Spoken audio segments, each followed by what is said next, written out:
Hello, hello. We are back at it again with some Utawarerumono, Mask of Truth. Happy Sunday. Hope y'all are having a good one. I think I might keep this one a little shorter than usual. I know I say short, right? But realistically, I'm saying like I might just like stop at 11 instead of like I feel like the last couple of Uta streams I've done have been like all the way up until 12, like 4 hours long. Am I ready for more reading? You damn well know it. Anyways, how you doing, Archeolus? Hope you're having a good one today. Did a little bit of my Uma Musume runs today, and finally, for the first time, the past like 3 days of Champions Meet, we managed to grade a single time. So it looks like we hit grade B for our finals, which is nice for us.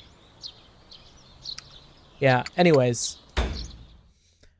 Yeah, just like time-wise, I think I kind of spent most of today out today, right? I was hoping to get like some clips done for when I leave on Tuesday, Wednesday, Thursday. And I didn't get a chance to hop onto those yet, but I have the VODs downloaded. So I'm going to like try to do the editing tonight along with some other things. Oh, and Doc too. Thank you so much. Let me go ahead and post that. Also, I think now that you're a mod as well, maybe you have the authority to do it too. But I do have it right here. I did have it right here. I just need to open up my YouTube. Connections, control panel. Here we go.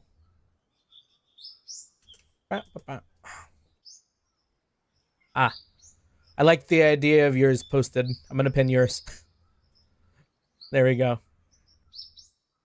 And then I will just go ahead and post it on Twitch for my rogue, like 1 to 2 viewers who show up, which we appreciate very much. Yeah, I forgot that was the thing, yeah. Congratulations again, like from like 3 months ago or however long it's been since I modded you. The mod privileges. We're back, baby. How you doing, Captain? Hope you're having a good Sunday. Yeah, we're here to do some intense reading. So, if you're here for story time, be prepared. One morning, a number of days after I first arrived in Tiscud, I awakened with my head ringing in pain. Shit, what was the last thing that happened? It was it the password 1 thing? Okay. Yeah, so we were just chilling after that. After fighting the Abkamu and then like... Well, we didn't really fight it, but... Hold on, I'm gonna move my mic. Just a little higher.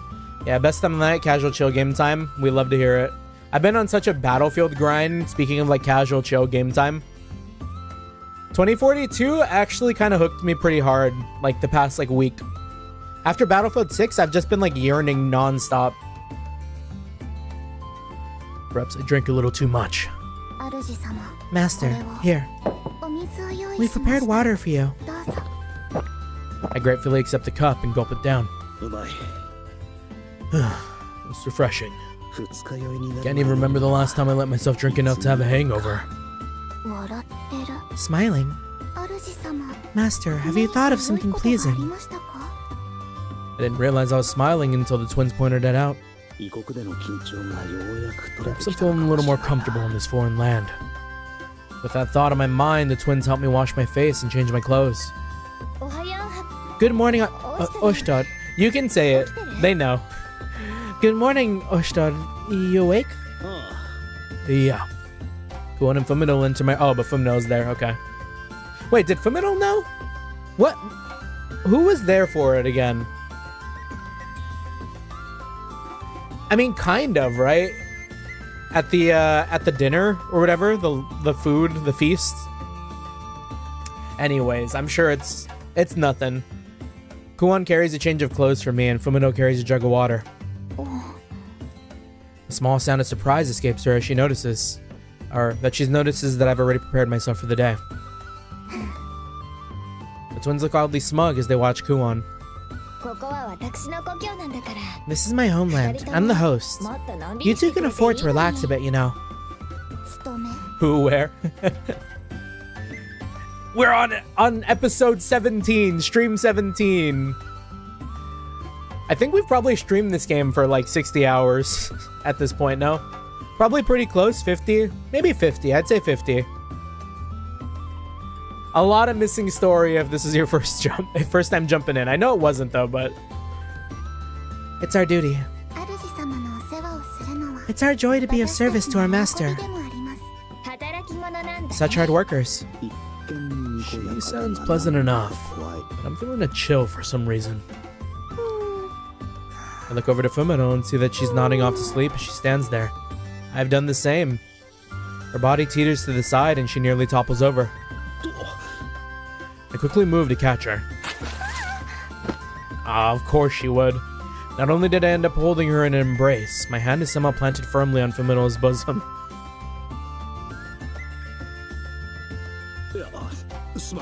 My apologies. You didn't mind. Thank you. As usual, Fumino seems completely unbothered, smiling back at me. She spilled the water all over herself when she tripped, and part of her clothes are looking worryingly transparent. It's not always like this, Captain, but it does get like this. This isn't good. I try to put some distance between us, but with Fumino leaning on me like this, that doesn't really work. Impressive. To accomplish such a feat so naturally, she truly is a master of the craft. Yeah, Kuon out here looking like she's about to kill someone. As the twins look upon her with awe, Kuon continues to smile in silence. I think I know where this is going. Before I have a chance to prepare, Kuon's tail snakes around my head. GG. Oh? Erungar? Oh, was that the name of the little thing? What was Erungar? I don't know if I remember that. Kinda brings back memories, doesn't it? I have no idea what when Aradu and Kamio arrived, but they're standing by, thoughtfully watching us. Noticing the two of them, Kuon hurriedly releases me from her tail. Sister, good morning. What brings you here? It's breakfast time, and none of you showed up, so we came to get you. Ah, my apologies. I shall head over at once. It's Nisa who publishes Uta in the West, right? Was kinda... I think so. Right around the time we finish breakfast, the messenger arrives at Tusker's palace. I have an urgent message. Thank you. Here you are, young master. Thanks. It's funny to me still that they call him the young master. Give me a sec. No worries, no worries. Oboro opens the letter, silently looking over its contents.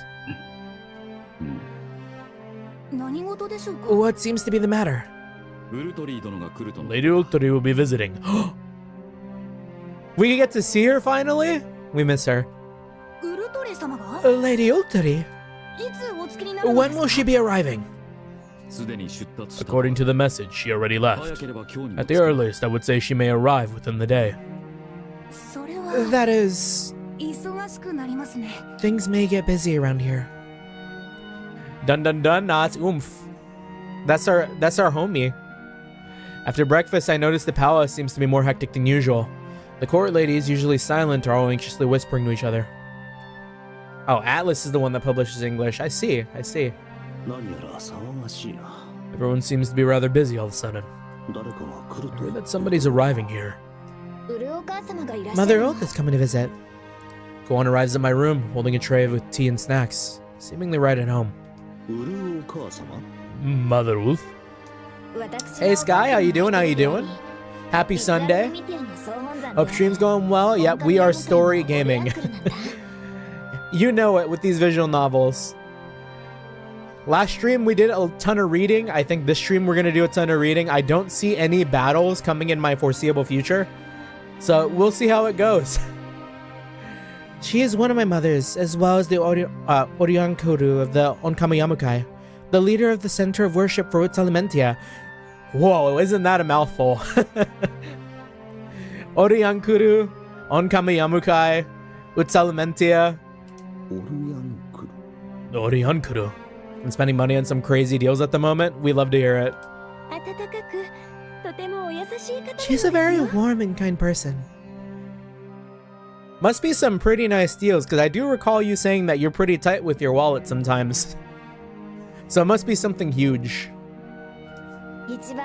She's the kindest of my mothers, yes. But she can also be the scariest too. You know, for a moment, Fumino,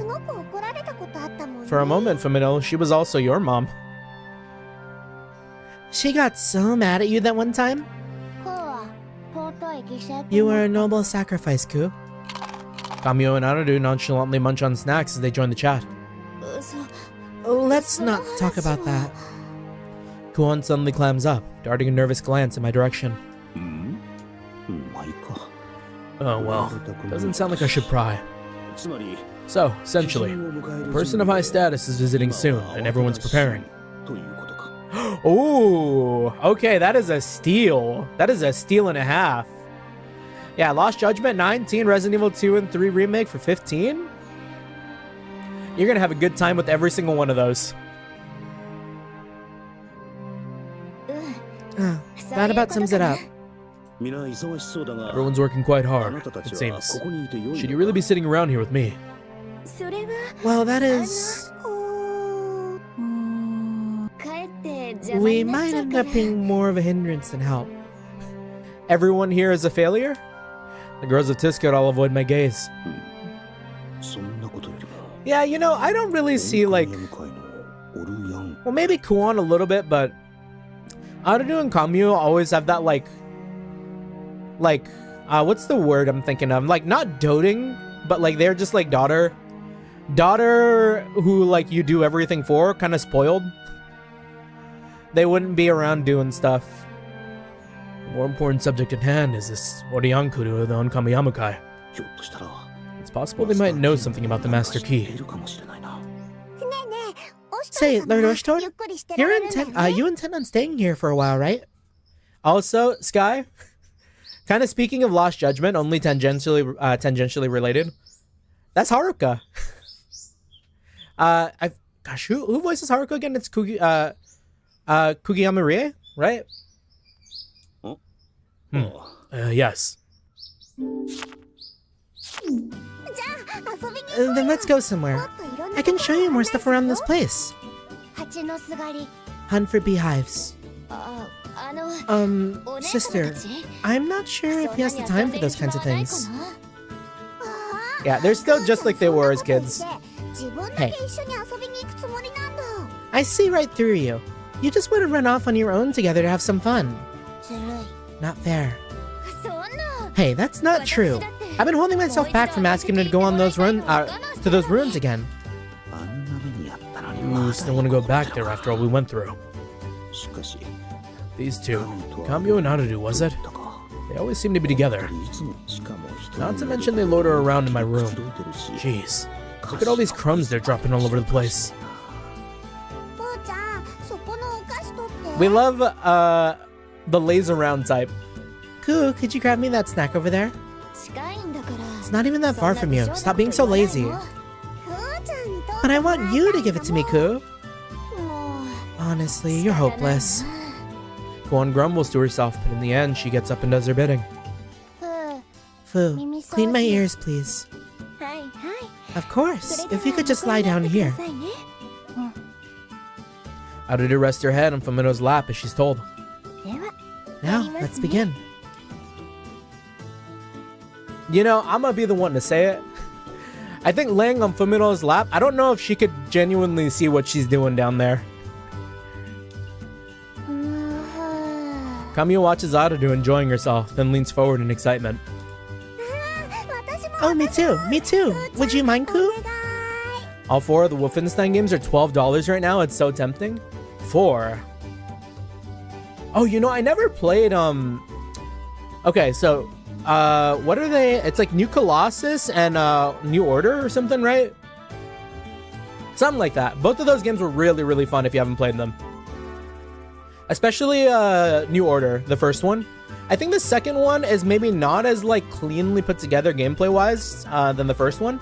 But I think it's still, like, a good time regardless, where, like, New Order New Order is like an easy 9, and New Colossus is like a 8. And I haven't played Old Blood or Young Blood yet. But I remember hearing like... I remember hearing not so great things about Young Blood. But it could have just been like gamer talk, or it could have actually been bad. I'm not sure. Yeah, I played them all, but I don't have access to them anymore. I see, I see. Would you recommend Old Blood and Young Blood? She rolls over to Kuon, giving her the most begging look she can manage. Come on, you two. This is taking laziness to new levels, I think. It's hard to tell who's supposed to be the older sister when they act like this. My, I don't think I've heard Kamyu beg for something like that in quite a while. That's her! That's her! We know that voice! That's Utri! Wah! That's oomph. Old Blood is definitely a good one if you enjoy the other ones, I see. At that voice, I turn to see an unfamiliar woman standing in my doorway. Wouldn't you know it? She's blonde! She stands there with Rigo poised, looking kindly down at the girl flopping around on the ground. Never met her before. She must be the Onkamiyama guys. I have to say, all the women I've met in this country are beautiful, but she's on an entirely different level. She enters the room and immediately seats herself with grace. She then taps her lap with her hand. No way! Come then. Okay, alright. Yeah, maybe I was wishful thinking there. I was like, wait, is she telling us to get on her lap? What, sister? You're already here?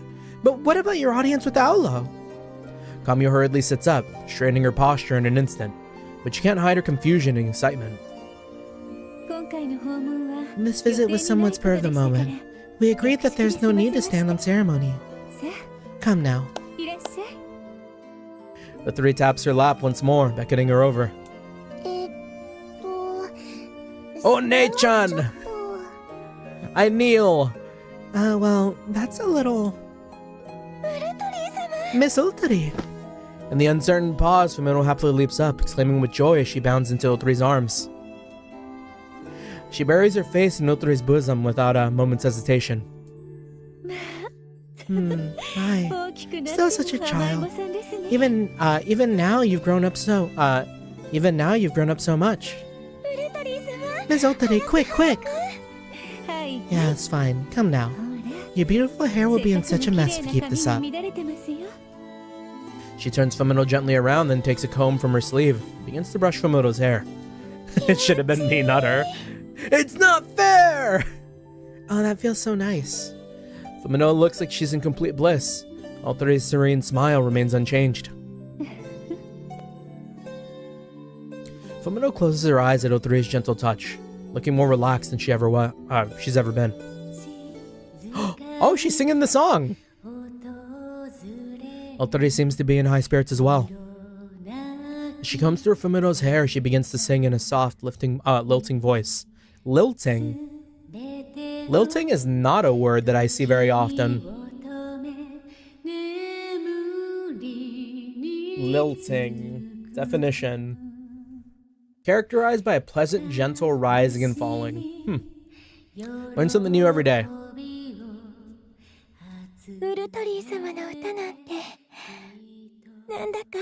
It feels like it's been so long since I last heard your song, Miss Ultari. Is that so?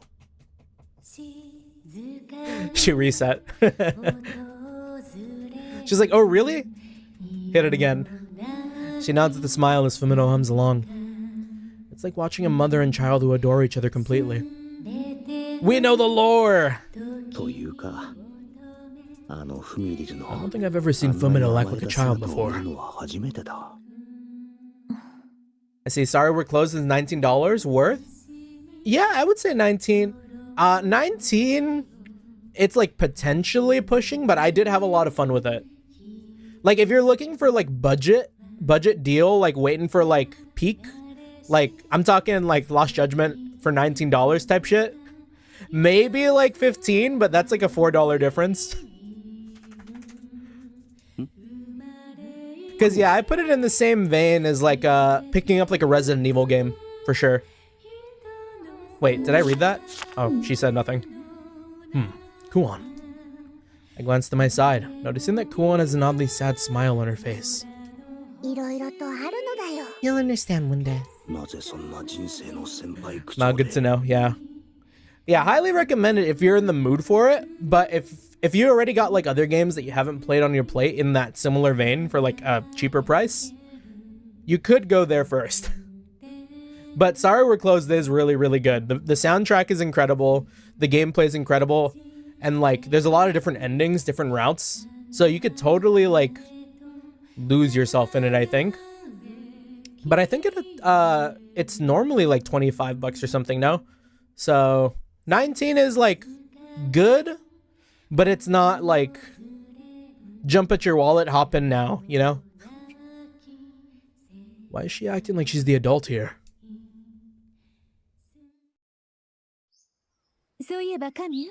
Incidentally, Kamio, Munto wished for you to return soon. Quite a bit of work has piled up in your absence. Munto's still alive? He was kind of old last in Prelude, no? Kamio suddenly looks very flustered.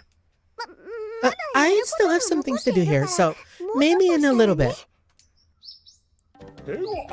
Yeah, that's our boy! You leave me no choice then. Munto! I have brought all the documents that require your attention. I trust you have no qualms about performing your duties here then.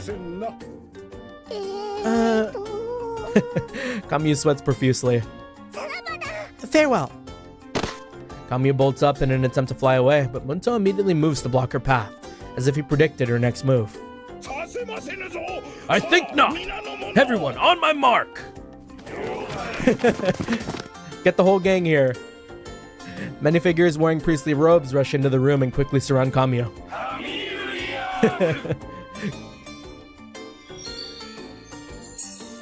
Yo, they hit her with a debuff? Kamio falls to the ground like a bug that's been zapped. I can't move. This is truly the culmination of all the mystic power of the Onkama Yamokai. A spell we developed specifically to seal your powers, princess.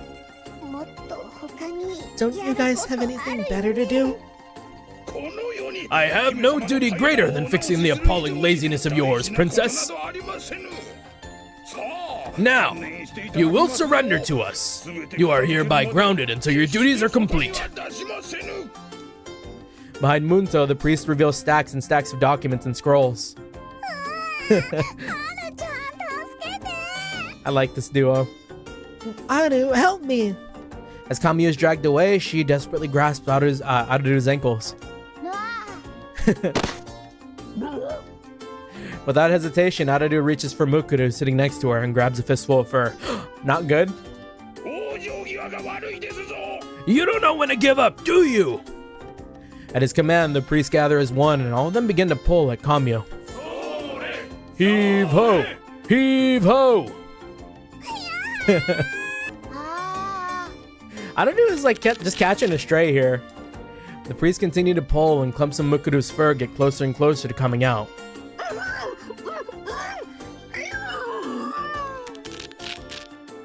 Not Mukuru, no!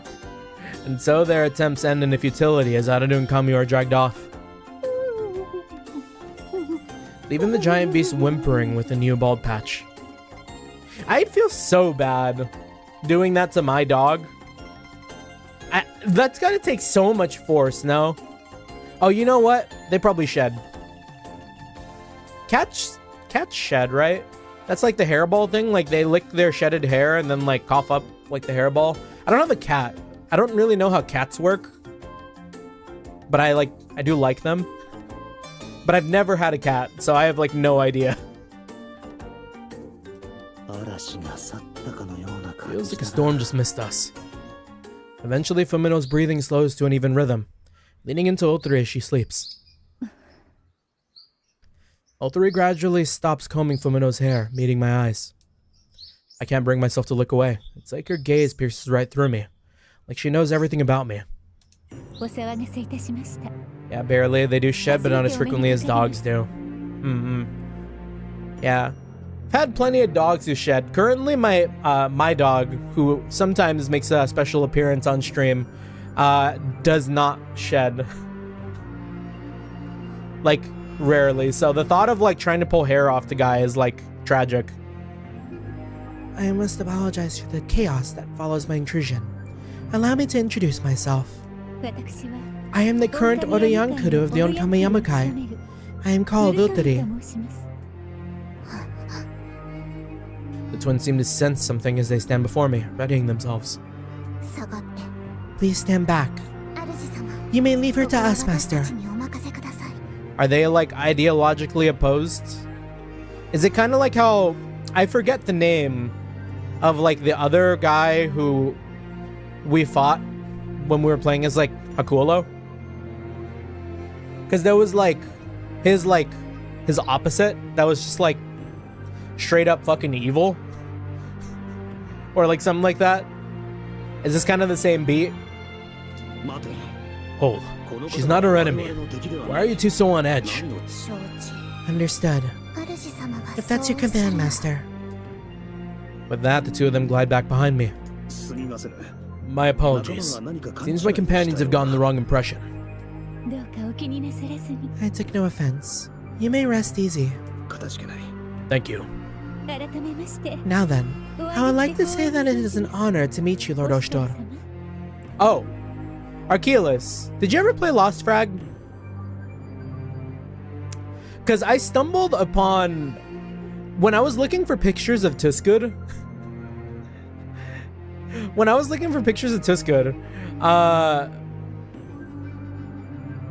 I found a picture of like Tuskud, like the person, but like when they were young.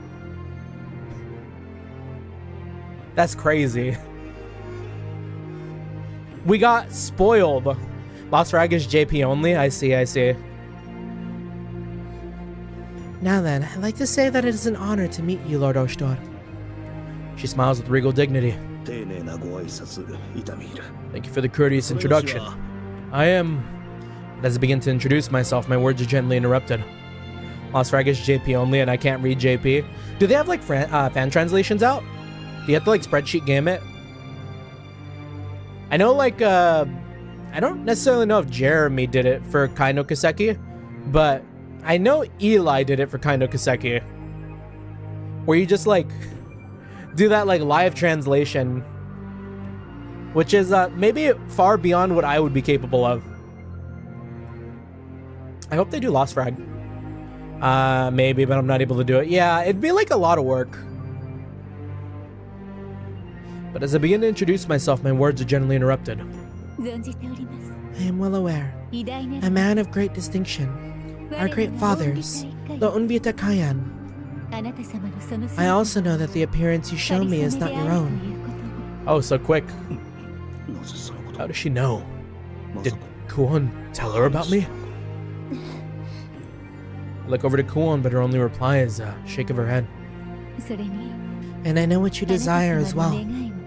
Right, okay, so Kuon probably did tell Utari about like the key then, right?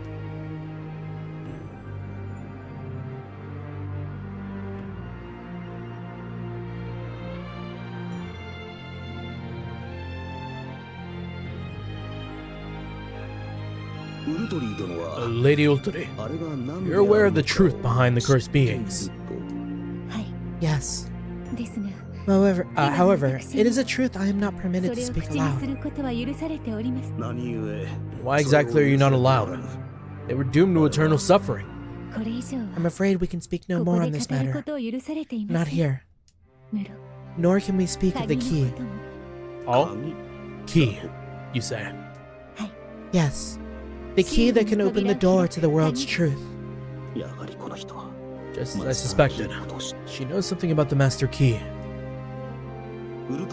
Lady Utari, I beseech you, please tell me, where will I be able to find this key? And what do you intend on doing once you find it? Of course, I meet Utari's pure, focused gaze and find myself hesitating. From the way she speaks, the Master Key really is the key to everything. It doesn't seem like she'll hand it over so easily. That said, I highly doubt I'll be able to take it by force. Not that I intend on trying that. No use trying any cheap tricks. I doubt I'd be able to keep any secrets from those eyes of hers anyways. Very well.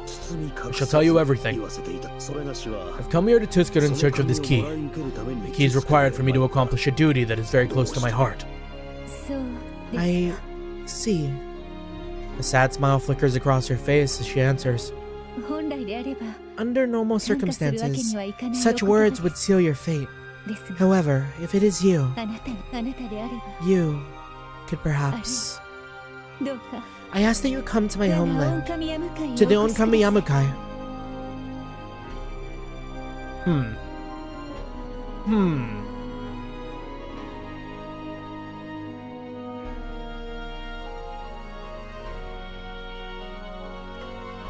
I'm kind of thinking, is there nefariousness behind that? I know she's like our friend, but what was the requisite for like keeping like Hakulo like trapped or whatever asleep? Can we just put someone else to sleep and like bring Hakulo back? Is that, I don't know. We'll leave it be. I ask that you come to my homeland, to the Onkami Yamukai. In her eyes, I can see kindness, sympathy, and sorrow. After that, I can't bring myself to ask anything more.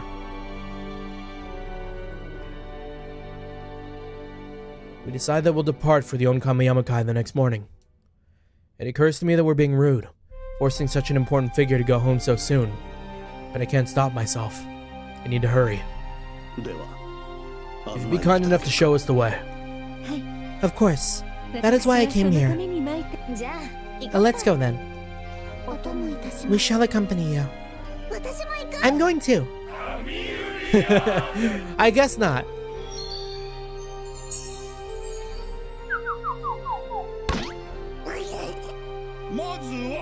You may, after you complete all your duties.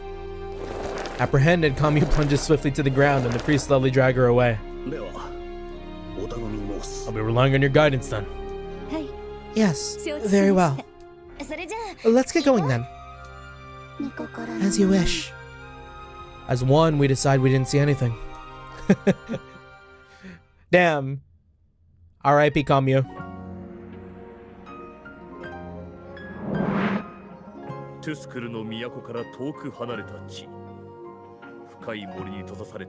Okay. Yeah, the reason... Oh, you know what? Hold on. This is in Russian. Yeah. So the only reason Hakulo was sealed was because both sides of himself were conflicting with each other. Yeah. Hakulo was about to lose complete control of himself. So yeah. So they just put him to sleep to like... Not necessarily keep him. Not necessarily to kill him, but...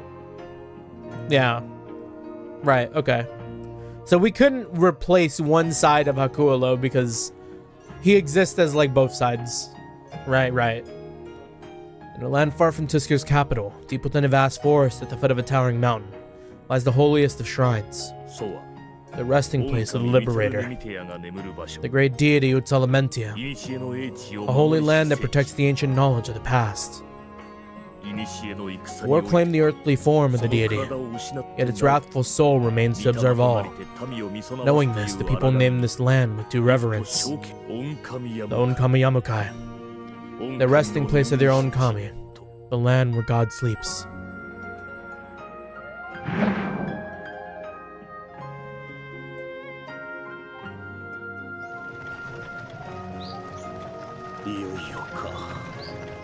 I fear like we're gonna go like 0 to 100 at some point.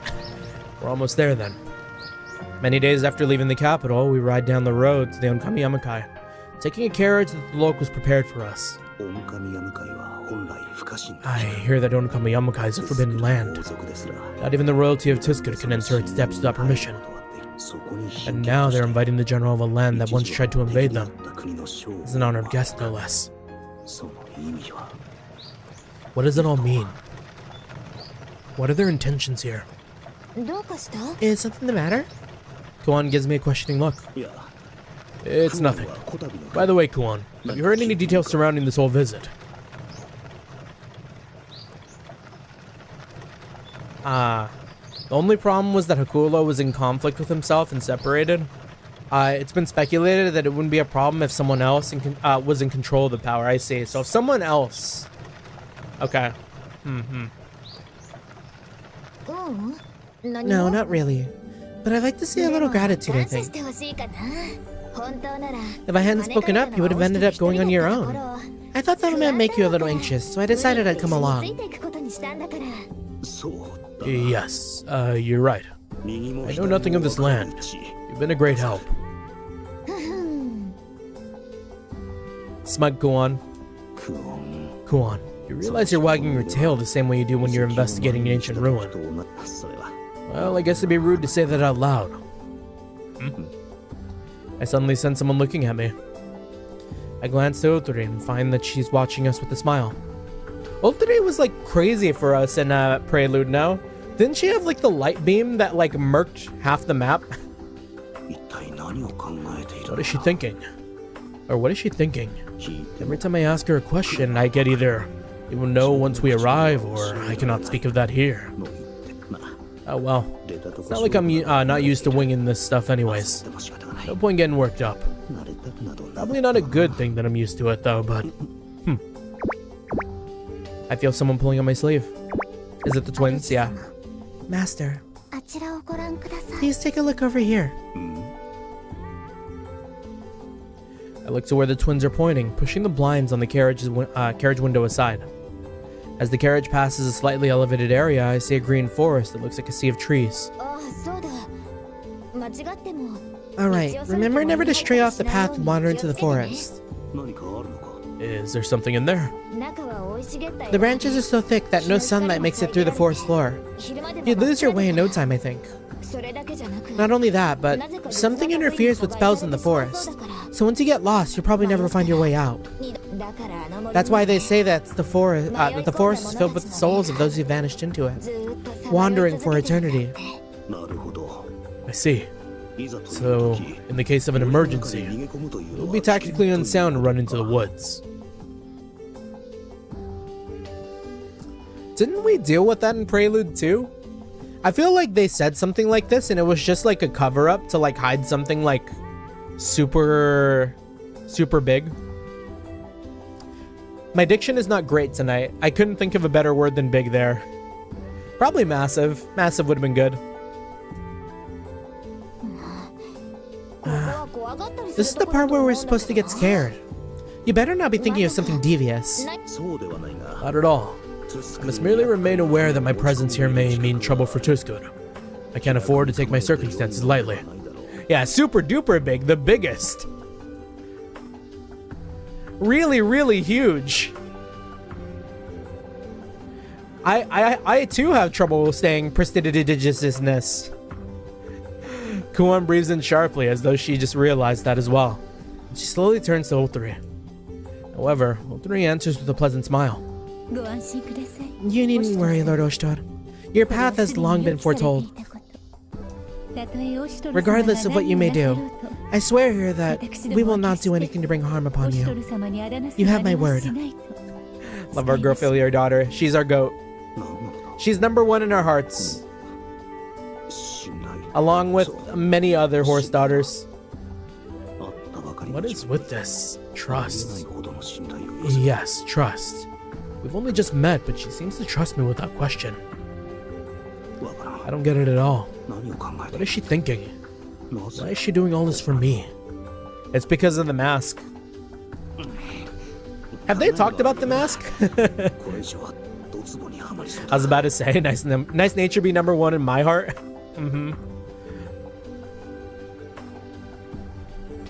I really want Aston Machin to come out. But that's like anniversary 1.5. I'm like waiting. I think Twin Turbo comes out before Aston Machan. And then I don't know if you've been looking around like the Uma spaces, but like still in love though. I've seen like bits and pieces of her scenario and it's like kind of nuts. The way like her mental gets like crazier and crazier like towards the end of her scenario. And I guess apparently if you don't win the URA finale with her, like you just like go crazy with her. And like you're just apparently like never seen again. Yeah, apparently she was actually a yandere in real life, yeah. Only ever one rider. I'm sick of overthinking. Alright, wait, that's Oshitor. I'm sick of overthinking. It's not going to get me anywhere anyways. I was aware that Tusker was a land lush with greenery, but this is still quite a sight. Maybe a little too lush. It's a pain to work land that's overgrown. But those woods are special. It's a sacred forest that protects the Onkami Yamukai. Yeah, and got hella depressed when her jockey brought her his girlfriend to the race, yeah. Onkami Yamukai. If I recall, the word specifically means the land where God sleeps. Yeah, Onkami Yamukai. The god Utsanmentia. The great sinner who exiled mortals from paradise and brought hunger and pain. A Nugui Sokami who seduces with sweet words, then gives only despair. The twin's word seems to hit Fumino hard. She looks down mutely, sadness clouding her face. Oh yeah, I guess we are doing that, aren't we? Ururu, Sarana. We're not in Yamato anymore. We must not blaspheme their god. Our apologies, Master. I ask your forgiveness, Lady Fumino. They spoke without thinking. Oh, no, that's not necessary. We are sorry. Please, you needn't mind. I know beliefs can be very different between countries, or even simply between people.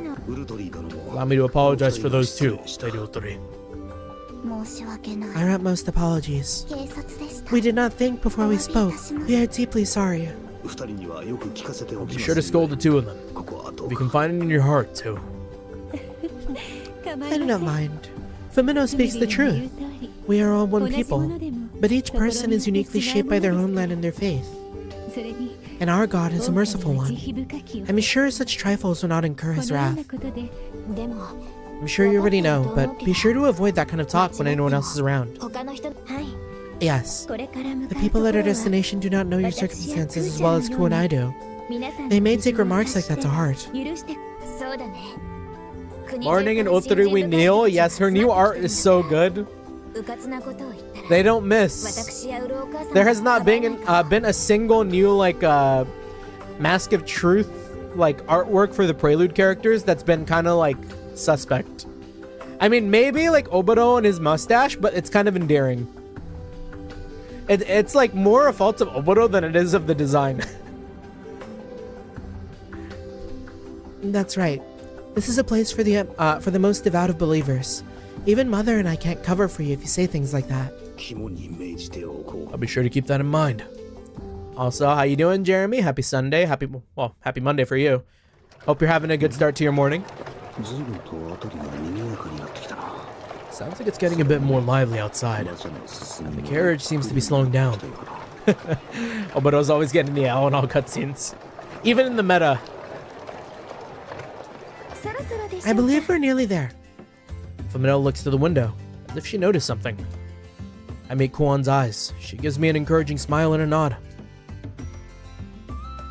I carefully open the blinds and see a view completely opposite to what I saw earlier. The forest we had seen is gone. Instead, a wide road, as wide as the Imperial Capital's main street, stretches out before us. The road is packed with many other carriages, people riding whoop-doors, and even simple pedestrians strolling at the side. These people are... They would be people from all over the country. They've come to pray before the Grand Shrine. Thought as much. I look around at the hustle and bustle equal to the activity of the Imperial Capital. The road is lined by shops catering to the worshippers. A tea house. And that looks like a souvenir shop. Hairpins, dolls. Oh, they even have textiles here. Might as well buy some souvenirs for the others while I'm here. Huh. We're not near... No, that's not Tuskud proper. We turned Tuskud proper into, like, the big city, no? I remember suddenly why I'm here, and shake off my frivolous impulse. No, that's not what I've come for. I don't have the leisure to go hunting for souvenirs. Master, stay close. We ask that you do not stray far from us beyond this point. Oh wait, no. What was the name of the village? Did the village in Prelude have a name, or was that also Tuskud? Because I thought Tuskud was the name of the grandma, and then like we named the palace, the fortress or whatever that we took over, Tuskud in her honor. What? I forget the name of that village. What 100-something hours of gameplay will do to you? So we finally arrived.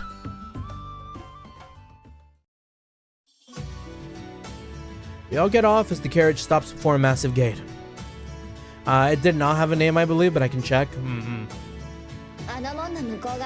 The Grand Shrine is just beyond those gates. So beyond this point is the land where God sleeps. Then this is... I can't help but exclaim at the sight before me. Yama-Yoda, apparently? I see. An endless line of people winds and twists ahead. All the would-be worshippers have gathered at the gates of the Grand Shrine to wait their turn. The line is ridiculously long. Are we even going to make it to the gates before nightfall? We got Fast Pass. We invested in Fast Pass. Perhaps we ought to give up on entering today. Let's find a place to spend the night, and we can try again in the morning. You forget who you travel with. Kuon gives a small chuckle at my words. You don't have to worry, I think. What? Before I can ask any more questions, Kuon weaves through the line of people until she reaches the front. Oh, that Kuon. She's so pretty. Apparently realizing what Kuon's doing, a wry smile flickers across Otori's face.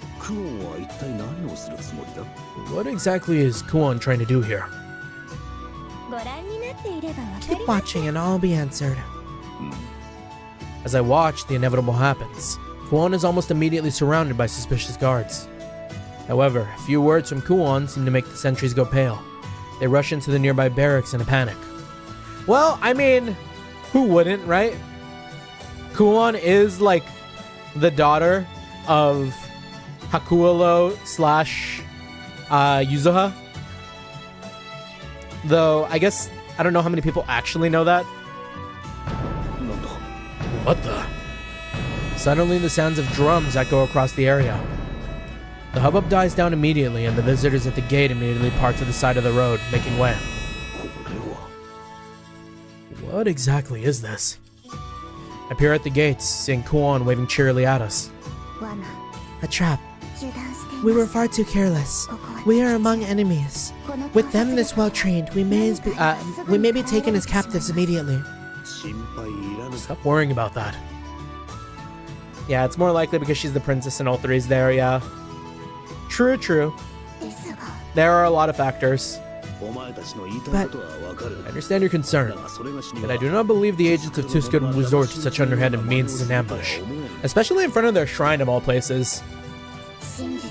So you choose to believe the words of a servant of Utawarerumono? What I believe is that I trust Kuon, Fumino, and you two. Therefore, I have nothing to worry about, correct? Correct. I doubt the people here would do anything so roundabout in the first place. Seems good to have met with a wonderful man indeed. We pass between the worshippers who bow their heads deeply as we make our way forward.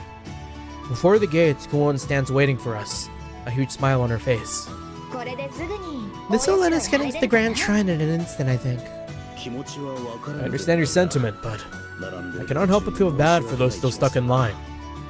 I look behind us at the immobile shrine goers, locked in place with heads respectfully bowed. Well, I guess the Ore Yankuru is with us and all, so it's only natural. In any case, we can finally make it to the Grand Shrine now. Let us proceed then. Lead. I shall follow. What did Utari look like in Prelude again? I feel like it's been ages since I saw her.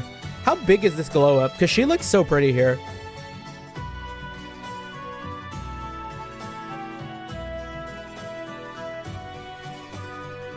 old 3.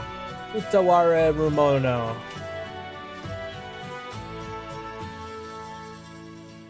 Yeah, that is a crazy, like, difference.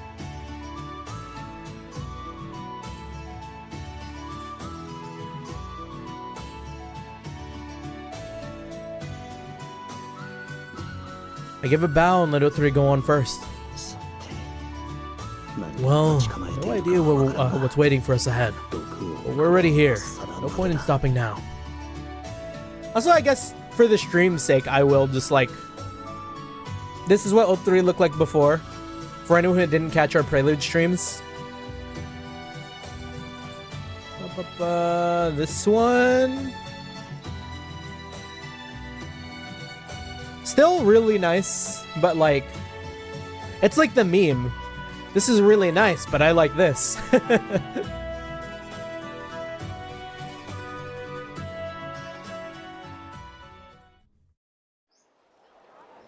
We proceed through the Grand Shrine, with O3 leading us. Seeing the cityscape in the middle of the woods was startling enough, but the sight of the Grand Shrine is even beyond that. I didn't catch the Prelude streams. Yeah, you started hopping in around Mask of Deception, no, Archelaus? So would the stone building over there be the innermost shrine? No, that's not it. This whole place is a shrine of worship to our own kami. The building over there is the ritual hall where the Oryankuru resides. This entire place is a shrine. I look around amazed, seeing the scale of the place in a new light. The land where God sleeps. I see. A very apt name for the place. Also, I was looking at other visual novels too. Just like as an aside, right? Is House in Fata Morgana shorter than Utawarerumono? Or is it longer? Because I was looking at it and it's like... I think I saw something like 40 or 50 hours. And like we're already... I mean, maybe barring gameplay, right? We're already 65 hours into Mask of Truth. So like if I were to like end up starting to play that... Going down the safe for work visual novel hole, I see. Pretty much, huh?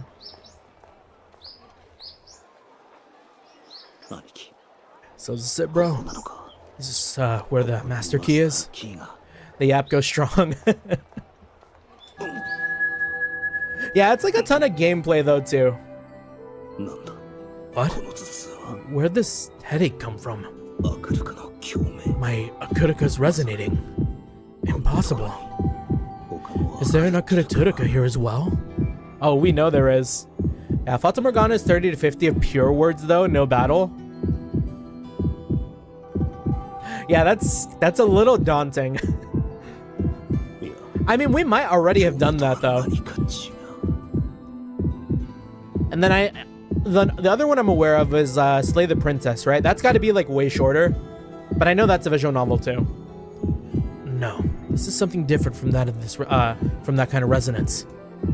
I look up once more and stare at the enormous shrine before me. It's calling me. Who would call for me? Lord Oshidar. Imagine all the yapping we've done in Legend of Heroes, though. Yeah, right? It would. My Legend of Heroes playtime would be like exponentially longer if I decided to yap while I like grinded, especially like Reverie Corridor or like the Marhin Garden.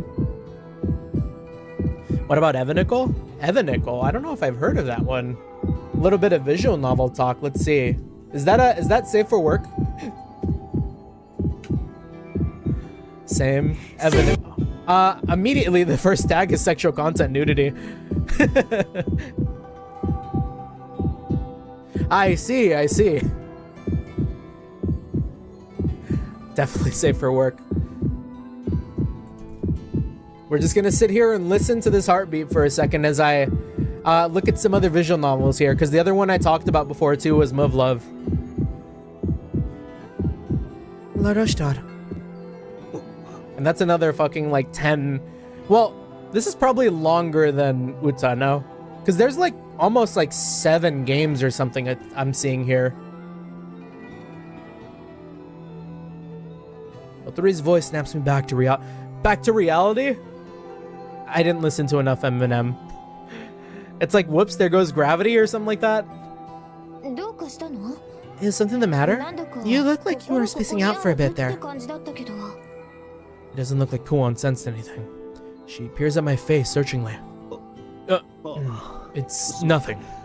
Perhaps I'm more exhausted from our travel than I realized. You're looking a little pale too. Maybe we should let you get some rest first. In that case, please wait a moment. I'll go prepare a place to... No. I'll be alright. I meet Kuon and Fumino's worried expressions with a reassuring smile. Used to read visual novels every night when I had to get up for work at 4 a.m. Some really good ones out there, yeah.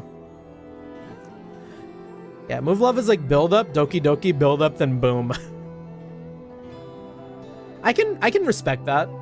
We've played build up before on stream. I would say like first chapter is build up. Though maybe it's like build up, you know? The pain in my head suddenly disappears as if it was never there to begin with. But if you're truly feeling ill, perhaps it is best to take a moment to rest. It's nothing so serious. We made it this far, and I do not intend to slow us down. I see. Like 2 to 3 whole games of build-up is... Yeah, that's... Could you imagine playing Cold Steel 1 3 times in a row? Nah, but Cold Steel 1 was fun. So that doesn't sound that bad to me either. I see. But I must ask that you do not strain yourself too much. Lady Ultari? This place really is what I'm looking for. I have no time to waste standing around. Isn't that right? Bro.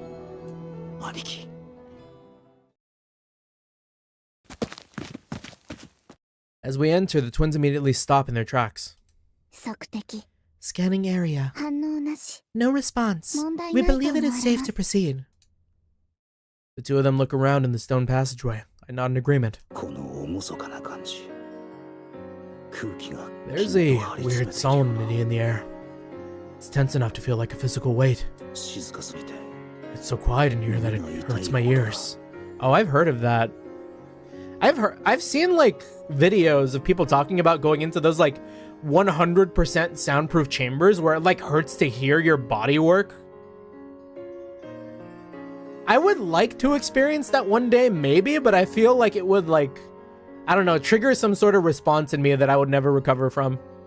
If I could like hear the blood in my veins or like some shit. My tinnitus could not. We proceed further and eventually something like an altar comes into view. A throne. No, more like an altar. We venture close and I lift a draping cloth from the pedestal where it's set. Just as I thought.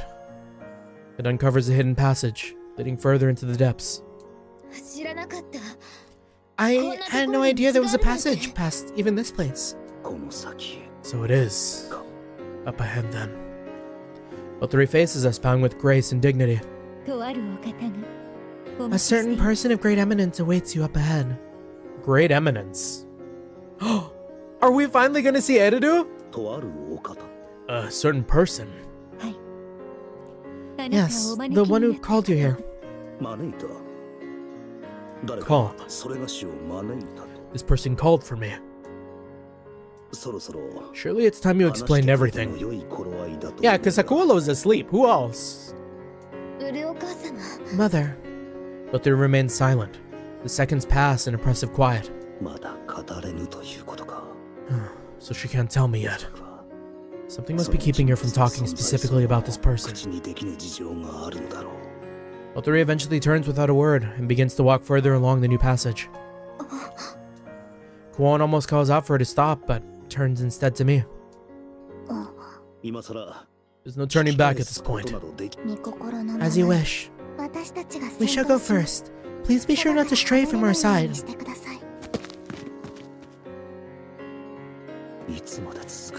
How far does the passageway really go?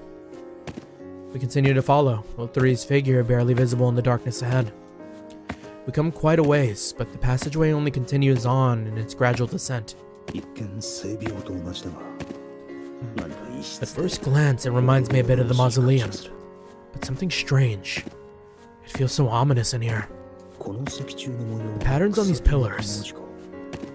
Is this cuneiform script? No, there's something different about them.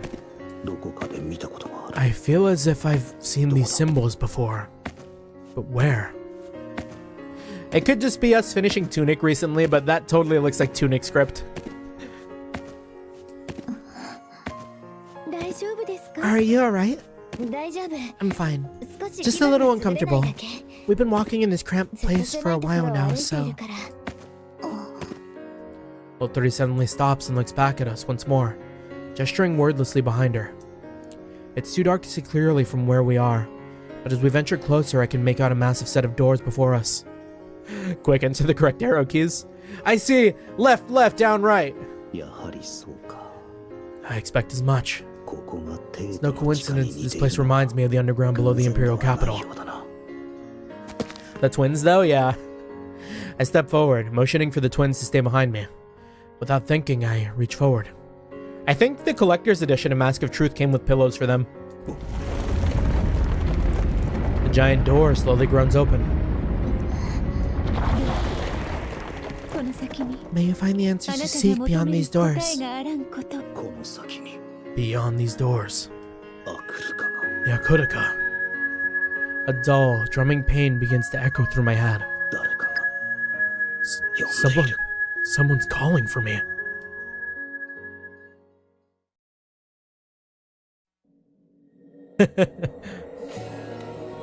If only I had unlimited money, room, and knew of this series back then.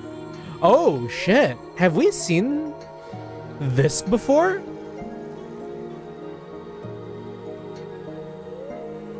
That is so different from what we've seen. I mean, we've seen like halls, but this is like whole ass cities.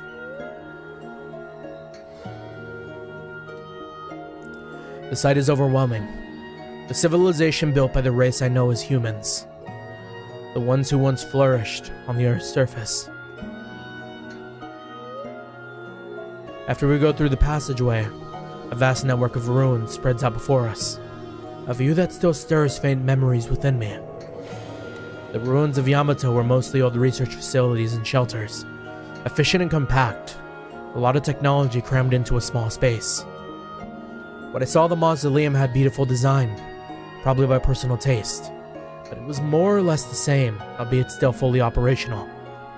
But this place feels more like they've cut out a portion of the past and preserved it in a glass case. Nothing here suggests life. The buildings, almost crystalline, loom silently like great gravestones. One could believe this was the land of the dead. Just standing here, it feels like my soul might be taken at any moment. Since time immemorial, this place has lain dormant and untouched by mortal hands. Sky? Just in an effort not to spoil things for you. Although, I guess it may be alluding to things if I say this. Metaphor.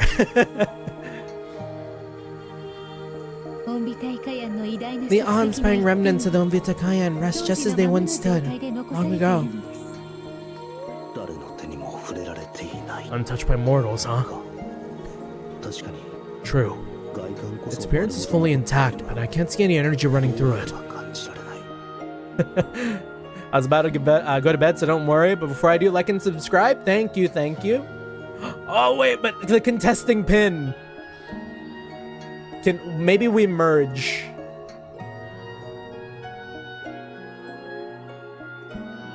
We'll just like drop the link for the doc every like 5 minutes. But thank you, Sky. Appreciate it. Wow, where's my OBS? There we go. I didn't look into stream elements last night either. I've been kind of slacking. I don't remember if I said this either. True. Its appearance is fully intact, but I can't see any energy running through it. A city with no citizens. A non-functioning city might as well be dead. So humanity really has died off. I already knew it was true, but a ripple of loneliness passes through me at Otori's words. Yeah, if I had stream elements, I could even have the bot drop the link every amount of time. We gotta lock in. I gotta level up my streamer game. To think that such a thing sleeps beneath the surface. I assume that those that come to worship have no idea of this. Just like the imperial capital of Yamato then. Kuon, are you aware that such ruins existed here? Is Kuon also like... What was that? What's going on? She's completely out of it. It's not like her to be so disinterested in old ruins like this. I fall silent as I walk, wondering why Kuon's acting so oddly. But I feel a tug on my sleeve. I look behind me to see the twins pulling me back by my clothes. Oh, anguish streamer, do I hear metaphor? What is the matter, you two? Caution. Behind that pillar over there. I look to where the twins point and squint. There, I see. The Tatsuri. Tatsuri. They're here too. No, wait. This is exactly where they would be. They aren't large, but there's a lot of them. This could be bad. I reach for my metal fan, but Utori softly puts her hand over mine. Please, you have no need for weapons. This is sacred ground. I promise they will not attack us. But, now that she mentions it, all they're doing is observing us. It doesn't look like they're going to attack. But I can't let my guard down.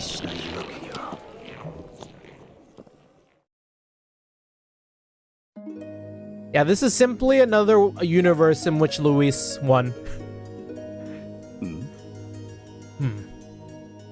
As I try to make up my mind, I hear a familiar song ring through the air. This song. My, what a beautiful melody.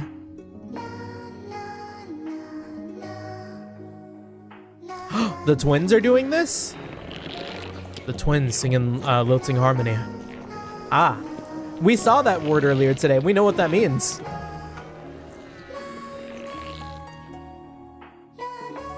Ah, shit, I should have taken a screenshot of that. And suddenly I see the shadows behind the pillar fade, as if the creatures have left.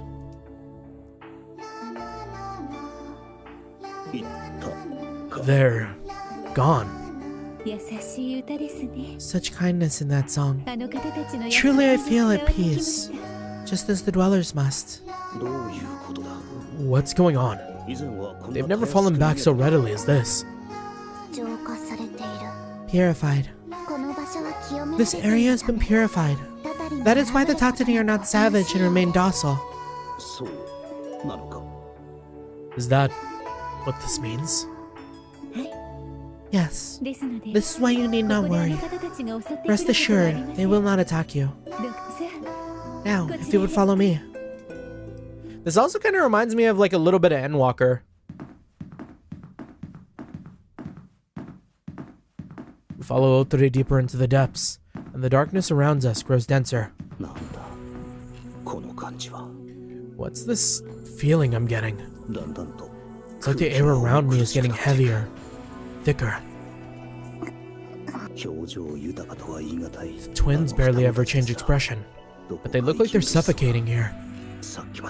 That cold and crisp air now feels murky and warm, like it's something more sinister. This is supposed to be a holy land for Tuskud, so why? The bad vibes have to go somewhere, I guess, right? You can see it now. This is our destination. Is it the pit? Oh, we've been here before, huh? Our view suddenly clears, spreading out before us so wide, it's hard to believe it's underground. We enter a massive open space with a giant crater at its center.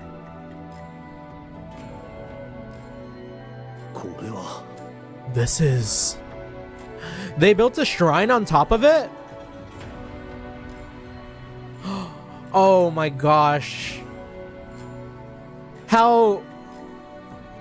It would be so tragic to me to learn that, like, all this time, the reason we haven't seen Eridu is because she'd stayed here with Hakulo the whole time. Like, tending the shrine? Aw, man. This is... It's huge. This could easily house one of the country's larger villages. It looks like a crater, but it definitely doesn't look naturally formed. Everything about this seems strange. Over here. What you seek, Master, surely lies there.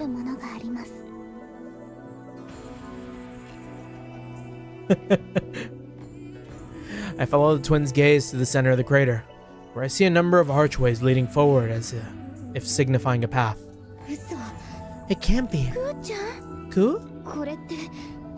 These enforce a seal, but a seal this massive. Then, you mean to say, this place is... But I heard that it was just a legend.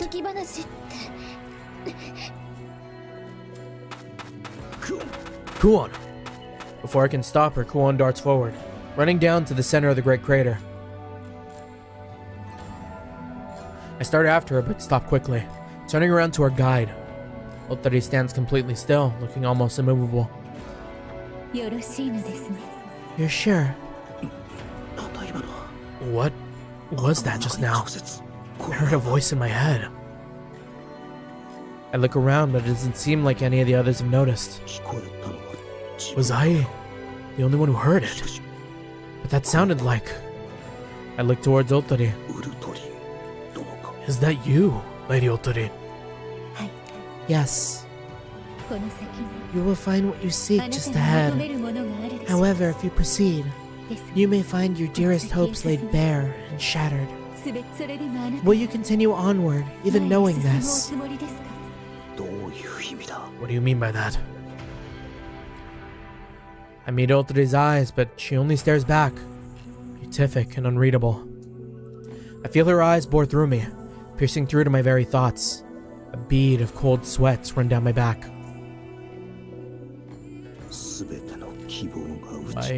My hopes shattered, huh? Monica asked me something similar once. So be it. I will not falter. I would rather choose to know despair and truth than regret and ignorance. I will not run from my fate anymore. I see. It was not my place to ask such a question. Allow me to apologize. You will not come with us then, Lady Otari. Now, I shall remain here. From here on, another will serve as your guide. A dweller of the shrine.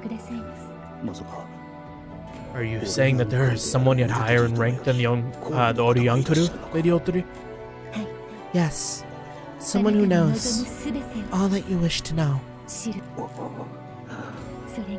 I pray that this knowledge brings the peace you seek. Let there be blessings upon your path. After parting with Otari, I rush after Kuon.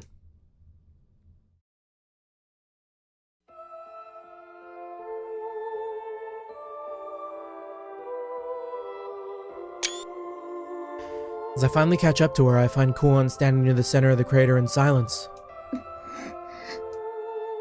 Her gaze is locked on a solitary building with a solemn atmosphere about it. A shrine here as well? A shrine under a bigger shrine. Kind of strange. More importantly, This place is purified as well. The air here is devoid of corruption. that's right. That sinister presence I was feeling before is completely gone again. It feels more like the air before. No, even more pure than that. The lights are on? Lights? I suddenly see lights go on in the shrine, and then the door begins to open silently. Ah, she got the WD-40 on those doors. as someone steps forth from the doorway, their entrance accompanied by the clear ringing of a bell. A comely woman, wearing simple attire.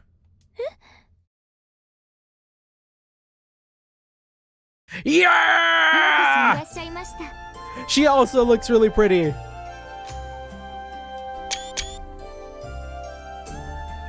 It's peak, I'm afraid. Welcome. And you are... Oh, shit! There it is! There it is!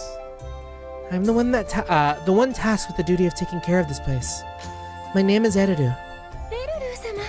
Lady Erudu, why are you... It's an honor to make your acquaintance. My name is Oshitoro. I am aware. I know your true name, as well as why you've come. This place is barred to all, except those who have the right to be here. The right. But just as I was about to continue my question...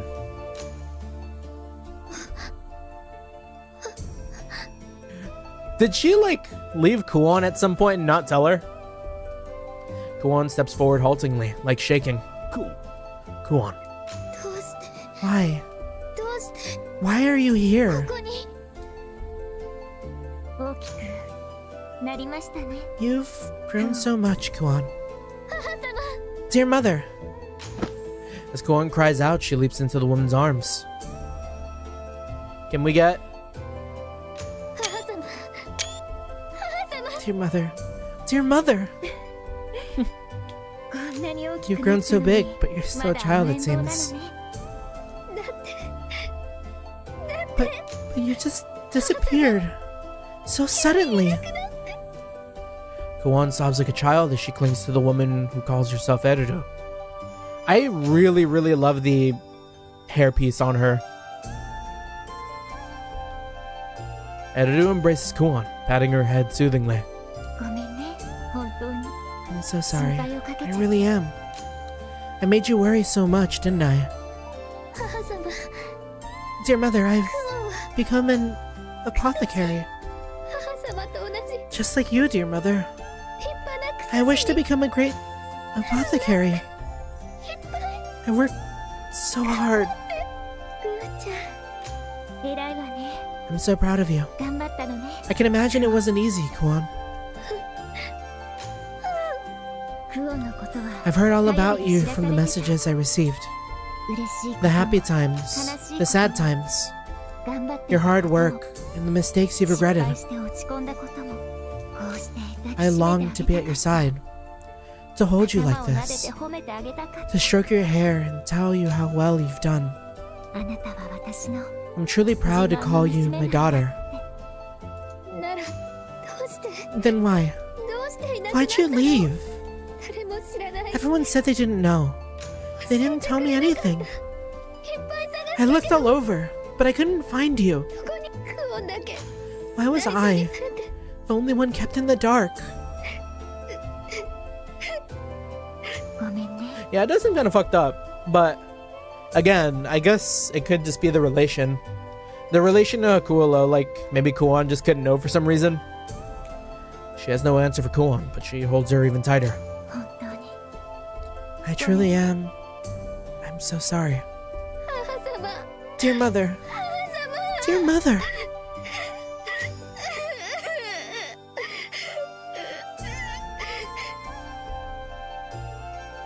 Can't say how much time passed after that. At long last, Kuon raises her head, rubbing at her eyes.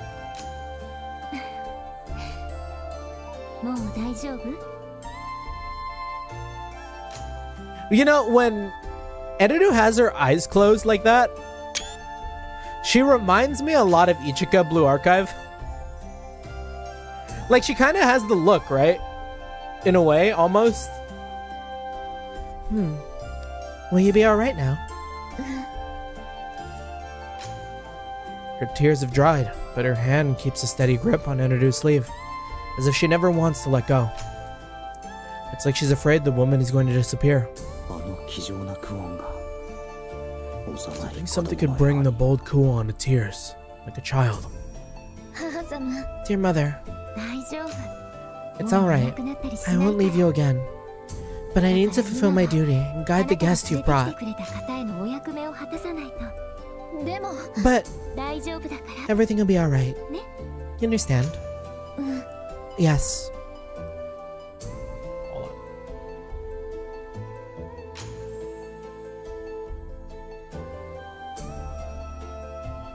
Huh. Odd. After calming Kuon, who remains staring pleadingly at her, Editor looks back at me. Thank you for waiting. Please come in.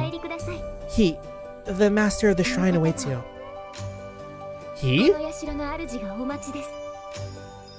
Who is missing in the crowd? What he? What are you talking about? Awaits me. So she isn't the one that the Oyankuru mentioned? The one who knows all?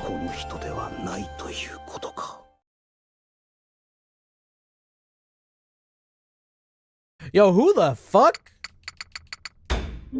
It can't be Hakuolo. I don't think it's Hakuolo. Would it?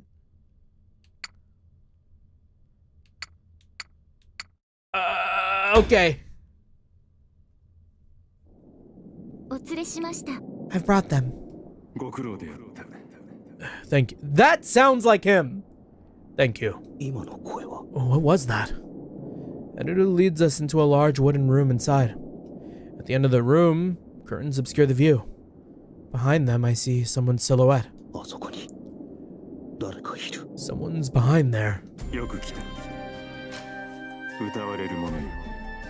Who? Is that him? Is that him? Well met, Utawarerumono. Utawarerumono?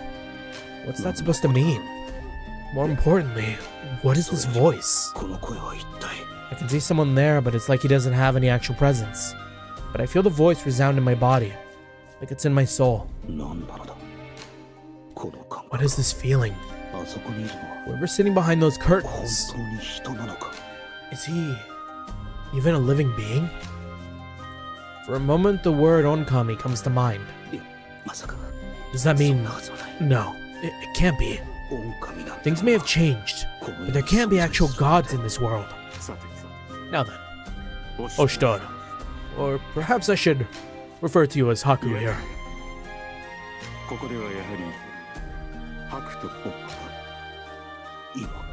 Was that a chuckle? And he already knows about my identity? Yeah, how is that, right? No one could have given the heads up to Eridu, and Eridu couldn't have given the heads up here. So he kind of just got that omniscience. You have come to find some means of bringing peace to the ones called the Onbitakayan, have you not? You have my sympathy. However, it is all I can provide. What? Your wish is precisely that. A wish. And that alone. There are none in this world who can grant it. They have been sentenced to purgatory, from which there is no respite. That is their fate, to wander eternal. Even if I bestow the key upon you, and you manage to find all the relics of the past, nothing but despair awaits you on such a path. I cannot be an instrument of your suffering. There is little point in committing such pain and effort to a lost cause. Do you not agree, Haku? Utari said it. My dear hopes laid bare and shattered. So this is what she meant. I'm fine with it. I was prepared for this. But it's not an answer my brother would accept. This was his last hope. Plus, you speak of a conclusion you've not seen. You may not know the way now, but that doesn't mean we never will. No matter how long it takes, as long as we continue to search, to seek out an answer, we're sure to find it. So long as I live, I'll defy the hand that fate's dealt me. That's what it means to be human. Silence descends. I'm sure he must be condemning me right now. I rise, intending to look behind the curtain, but the voice echoes once more. Yeah, bro's questioning the god himself. He doesn't know. As I thought, you're different from the others. Indeed. That is precisely the reason why I called you here.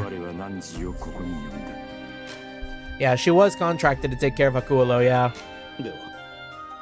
So you were the one who beckoned to me. Let's first know the truth. The truth of humanity. A truth even you do not know. Truth? The mask of truth? In an age long past, one race thrived upon this land. They lived as powerful creators, believing their intellect rivaled that of gods. Indeed, they acted as though gods themselves. They truly believed that nothing was beyond their reach. However, eventually their self-styled deific creations went beyond tools and inventions, extending into the realm of life itself.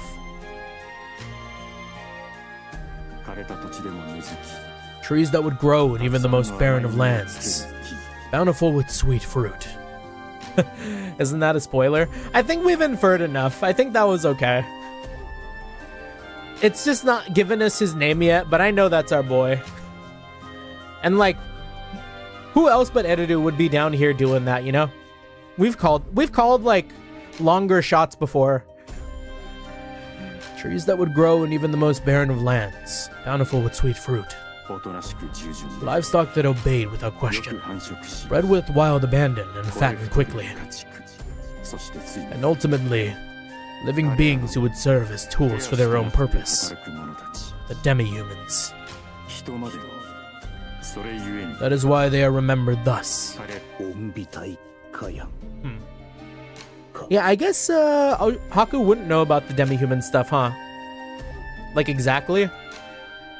Unvitakayan, the Great Fathers. Correct. Yet they were not gods, and the price for their posturing was steep. Their grasping at power, their attempt to defy all natural law spread insidious poison across the land. The land, the sky, the oceans. Everything grew tainted by the consequence of their interference. The humans found they were losing their very home. Their bodies had adapted to their own artificial paradise.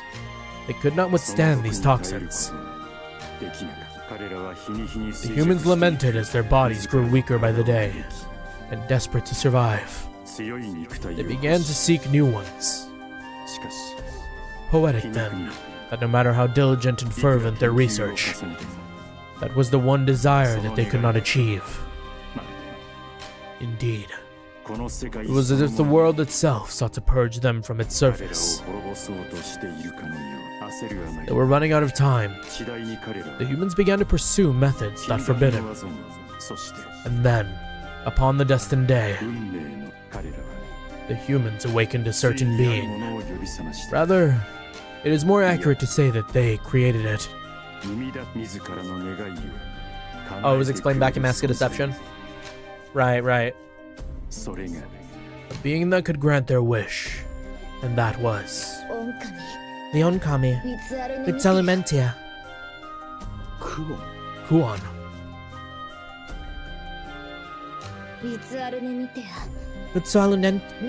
That's a hard one to say when I try to actually pronounce it, because I kind of silence the N when I say it. Vitsalumentia.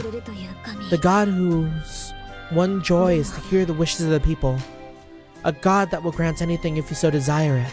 However, a Nuguisokami that leads one to their downfall. It is said that Vitsalumentia is the one who devoured the Onvitakayan as the price for their wish, and destroyed paradise, exiling all from it. Yes, you're right. A price must be paid, equivalent to the wish that was granted. At least, that's what the legend says. Equivalent exchange! Thus, a beginning is worshipped as a god in some lands, but feared as a calamity in others. Who did the VA again for Hakulo? It's been like, again, so long. I think I did I start Uta last year? Hakulo VA. Rikiya Koyama. Oh yeah, big. Taiga Saijima. Wait, that is Saijima. Wait a second, I hear it. I'm having like a revelation again. Revelation, Yakuza. Cause I must have like geeked out about this before. But yeah, that's Saijima Yakuza. Yeah, Rikiya Koyama, yeah. Yeah, Kiritsugu Emiya, who does, and then also Mamoru Takamura. Mamoru Takamura. Oh, and he's also Roy Gramhart.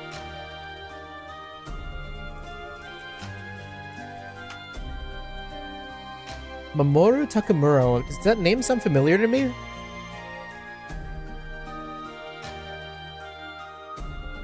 You know, it's kind of funny, because I don't see that role on his credited role. Oh, no, it just didn't load. I see. Let's roll it down just a little bit, see if we can't find that role. Oh, that's from Hajime no Ippo. Okay. I need to watch that one day. Yeah, he's pretty famous. Yeah, kind of huge, actually. A lot of big roles.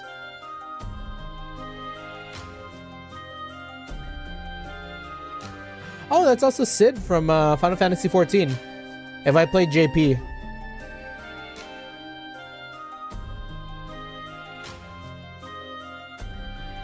And thus that being is worshipped as a god in some lands, but feared as a calamity in others. Yeah, he's Roy Gramhart's VA too, yeah. So the price for having their wish granted was their souls? Can a mythical being like that really exist?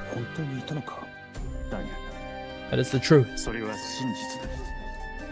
The voice continues, as if it can read all my thoughts. They knew that they could lose everything. Yet the Onvita Kayan still wished it. They had no choice. So driven to desperation was mankind. And so, the being known as Utelementia granted their wish. He bestowed upon them a strong body, immortal, invincible. Invincible title drop? Needless to say, there was a price to pay. A price that could never be undone. And this price was form and intellect. In losing their form, their bodies were unable to maintain a shape. In losing their intellect, they became feral, ravenous creatures of instinct. From that day on, every last one of the beings who once flourished would degenerate into those repulsive clusters of flesh. They had ceased to exist as living beings.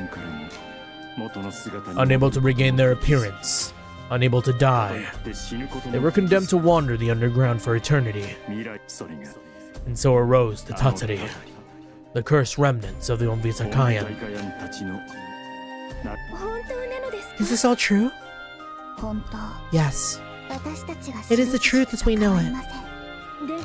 And then that would mean that we've encountered the Onvita Kayan a number of times already.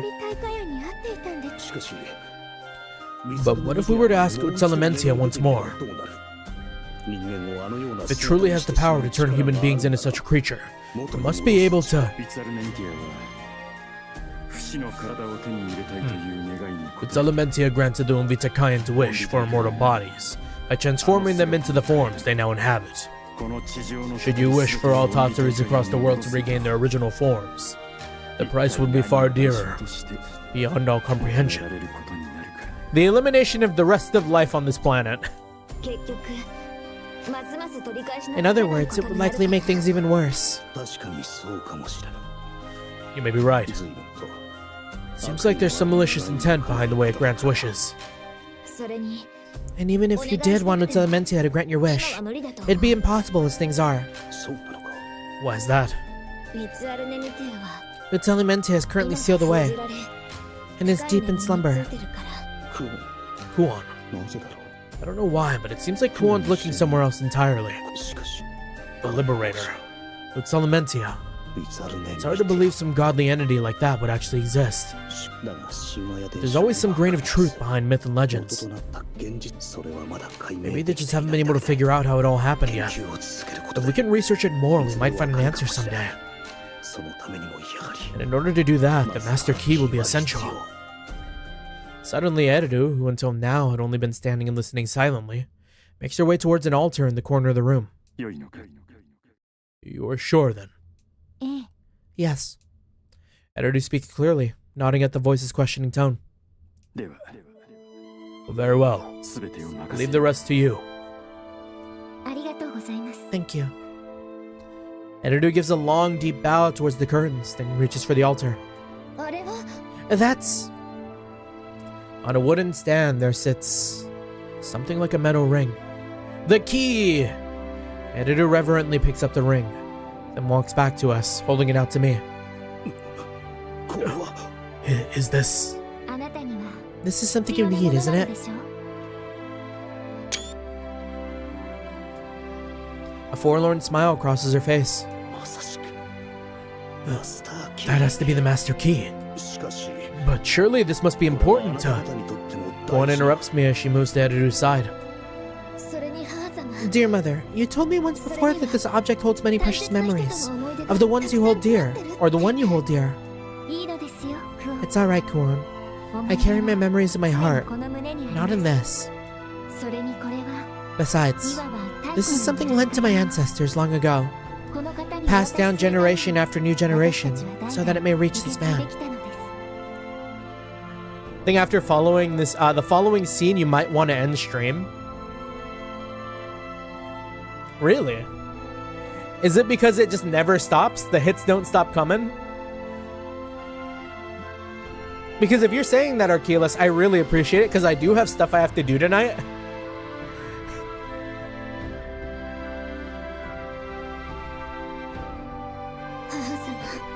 Dear Mother, please wait a moment. Is that Otori? Going to battle. I'll find out soon. Yeah, we've been seeing the fucking 3D models. Of course it's going to be a fight, eventually. I have brought another guest. Like Lord Oshtor, he also has been chosen by fate. Long ago. He is another who has the right to the key. Guys. Mikazuchi never fucking died, right? Who else would show up that has a mask? I don't know. Nani? What? I turned to see Otori silently gliding forward, no longer waiting at the crater's rim.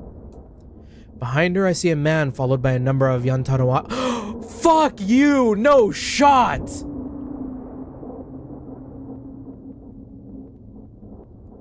Woshis?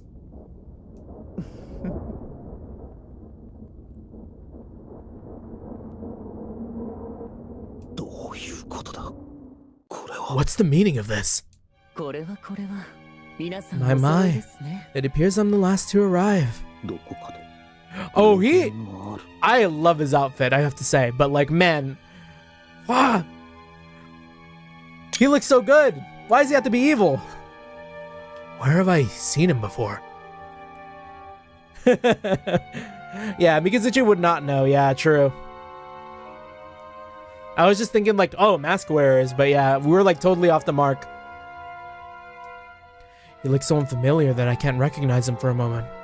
But after seeing his face and hearing his voice, one name comes to mind. You're... Woshis. What are you doing here? More importantly, where have you been all this time? Woshis returns my suspicious glare with a calm, assured look.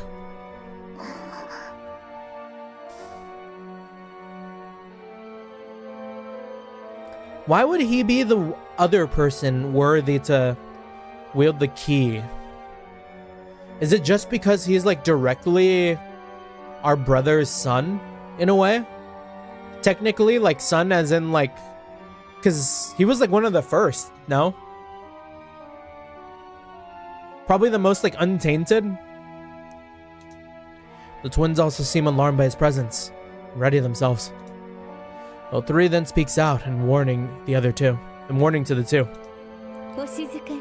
Calm yourselves. These are holy grounds. No matter its instigator, I will allow no blood to be spilt here. I don't know if Woshizu gives a fuck. I know, but this person is... Let us obey for now. We were once enemies, yes, but we no longer have reasons to fight. The same should be true for them. They must also realize the power in this place. I doubt they would be so foolish as to try to cut us down. I glanced to the curtain. I can tell just from instinct. Whoever pisses off the guy behind the curtain isn't walking out of here. As you wish. The 2 back off. Their calm returned once reassured. I turned again towards Woshi's. It's been some time, Lord Oshitora. But perhaps that's not quite the correct address, is it? Yeah, he knows. At this point, everyone fucking knows Otaku. Woshi smiles pleasantly, meeting my eyes. From the sound of it, does he know who I am? It's more than likely. Even the fact that he's here makes it hard to deny. Upon closer look, I realize the clothes he's wearing aren't Yamaten. They seem refined. Like they're a similar style, but decades ahead. And there's a different atmosphere about him than the last time we met. He's gonna usher in the future. Lord Woshi's. Can't say I expected to encounter you in such a place. What exactly brings you here? Yeah, he's kind of got that like industrial era fit. Like an industrial era like military officer. Is that what they call like a top coat? A top coat and suspenders? Well, circumstances make it difficult to show myself in public. To be honest, I've taken on a responsibility much similar to yours. That's why I'm here. Responsibility? Yes, perhaps. If I tell you it was a duty given to me by the late Mikado, you might understand what I'm talking about. You as well then, Woshi's. Woshi's gives no answer, but everything in his demeanor suggests deep confidence.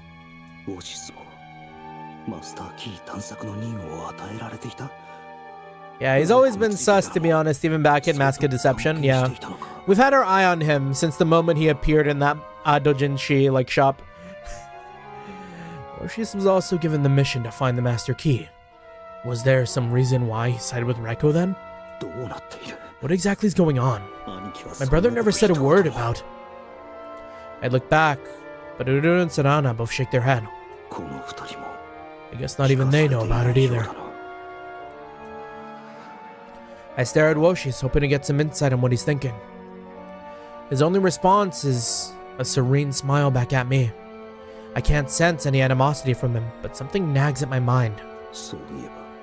Now that I recall, he might be the Pillar General I know the least about. He didn't have any outstanding accomplishments, I think. He was more of an advisor and worked as a mediator among the Pillar Generals, if I remember correctly. I don't understand. What is this awful feeling I'm getting from him? Woshi's pays no apparent heed to my confusion as he turns towards the curtain, bowing respectfully.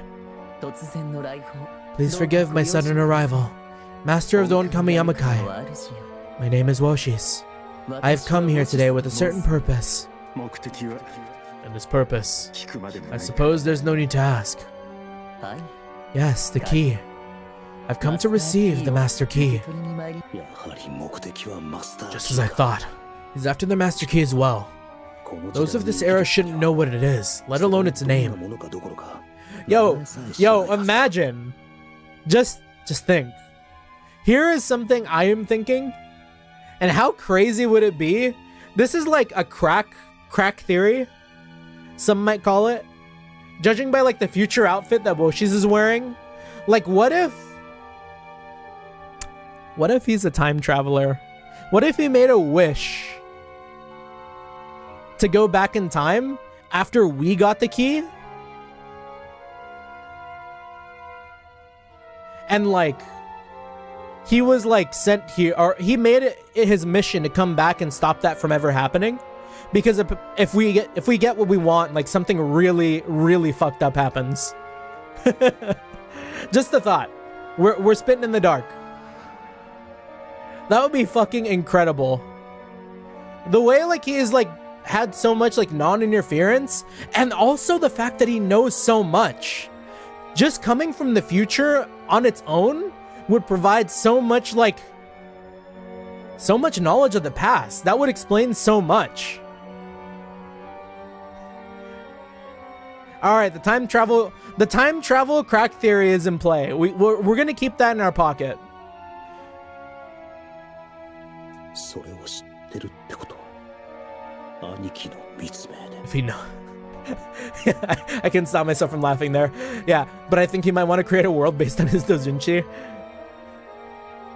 If he knows, that must mean he's here under my brother's orders. ならば全て If that's the case, it all makes sense. ここに来た Why is he here? 自分のことを知って How he knows who I am. However, the master behind the blinds falls silent a while, in apparent thought, and then the voice resounds throughout the room again. Then here, Haku's just like, or not Haku, Hakuulo's just like, I have no fucking clue who this guy is. 鍵は欲する者にすべからく与えられるものではない。 The key is not something freely given to one who merely desires it. Only those who have the right may be allowed to bear it. 何時に Speak. その You have rightful claim to this. At that, Woshi smiles proudly. He places his hand upon his chest and gives his answer. ええ、もちろん Yes, of course. With an almost matter-of-fact tone, he goes on. なぜならこの私こそが For I am Onvita Kayan, の後継者 and the なの true です。 successor to their legacy. 何 What? まさか No, that's impossible. 恩美大かよ And Onvita Kayan. 太古の There were other survivors of the ancient humans besides my brother and 兄貴 me? 以外にもいたというのか Woshi's declaration leaves me stunned. My eyes widen in shock.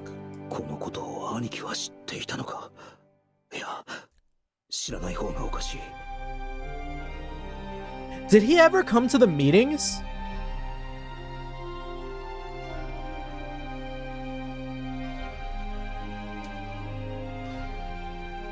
He might be telling the truth, but maybe the real Woshi's died. Like, what if he took position in the office and like became Woshi's to like sit right under the Mikado's nose to never arouse that suspicion, because the Mikado would be the only other person who would recognize him as another like Onvita Kayan, another human, right? We're crack theory. This is the part of the game that I love. だ兄 This 貴 is my brother we're talking about. 言わなか If っ he didn't tell me, there has to be a reason why. た何か理由があるに違いない He just didn't know, man. He never knew. He thought he died.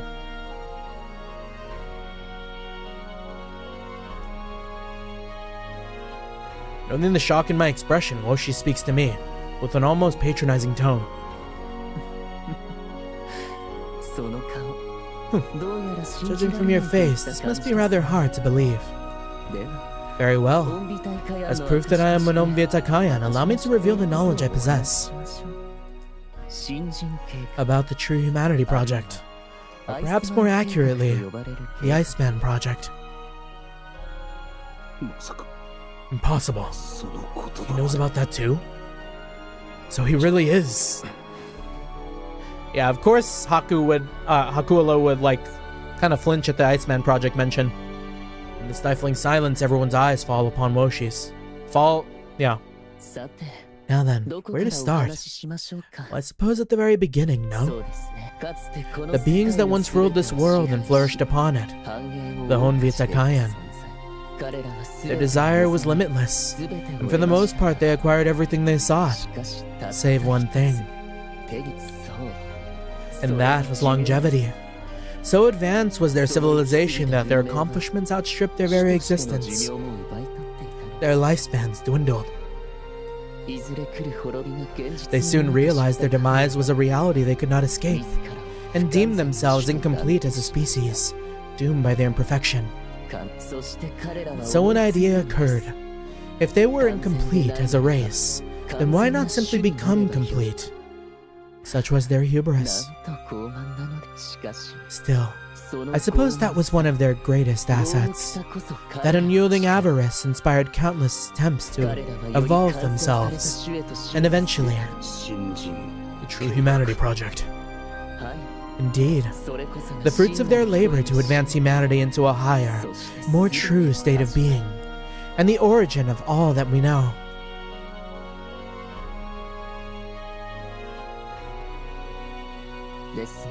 Unfortunately, this project eventually reached a plateau. For all their technology, they were unable to realize their vision of a true human. What more, they were assailed by natural disasters and calamity, as if divine retribution for their hubris. They grew desperate. The situation looked dire. It seemed all they could do was wait for inevitable doom. And then they uncovered it. Something they should not have. Indeed, no devil could have presented a more tempting apple. A fine prize for those who believe themselves abandoned by God. What they found was a man, asleep, and encased in ice far below the Earth's surface. Indeed, it was for that reason they dubbed him the Iceman. Iceman. And so, the man who had lived an eternity inside a cage of ice became a new ray of hope for the scientists of the True Humanity Project. Success was not guaranteed by any means.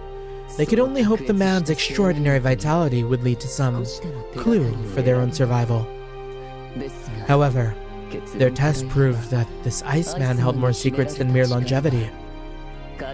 He held a power far beyond what they expected, far beyond anything humans could control.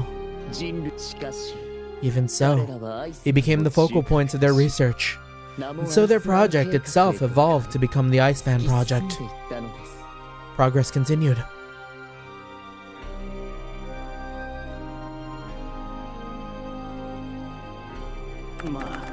Yeah. Here, I'm sending the files over. You take a look. Oh, find something interesting? This is... It's turned into something completely different from the True Humanity Project. Right, the two divergences or whatever. Find a result where these things, they're not even people anymore.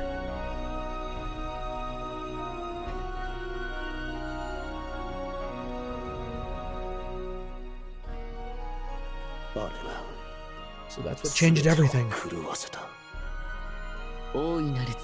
Their research made great strides, and they were giddy with joy, oblivious, of course, to what they had truly awoken. They basked in the forbidden knowledge they had wrested from this man's body, and over a single night they disappeared. Now, I trust there's no need for me to explain further. I believe you all know the rest. Will that suffice as proof? Well, she gives a gentle smile towards the blinds. No one speaks. Silence fills the room. With all of us at a loss, the voice behind the blinds resounds once more. Yeah,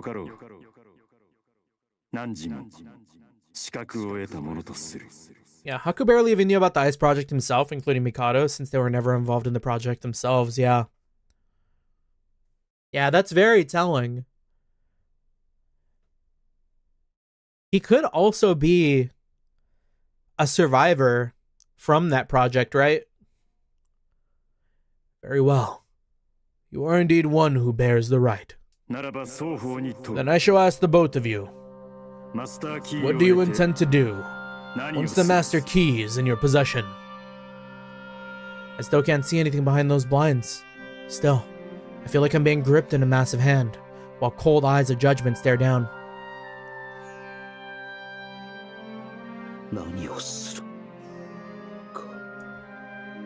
This scene where when Akulo didn't do anything is pretty controversial in the community, but to be honest, it only makes sense once you finish the game. What will I do?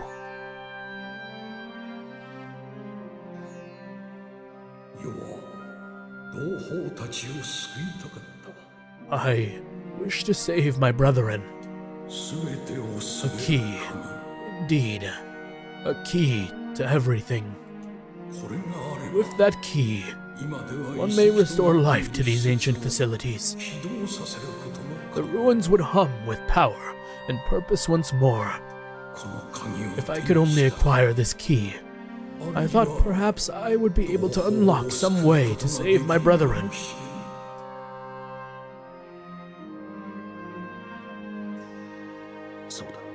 That's right. But that's not all. This is my wish as well. How do you answer? I would bring peace to my brethren.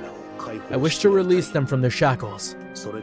There is a reason I came here. A reason I awoke in this world at all. There has to be. I must fulfill my final duty. I would use it in pursuit of the unknown. Woshi's responds calmly. I glance to the side, meeting his eyes, and he smiles back, unruffled. Then answer this, Woshis.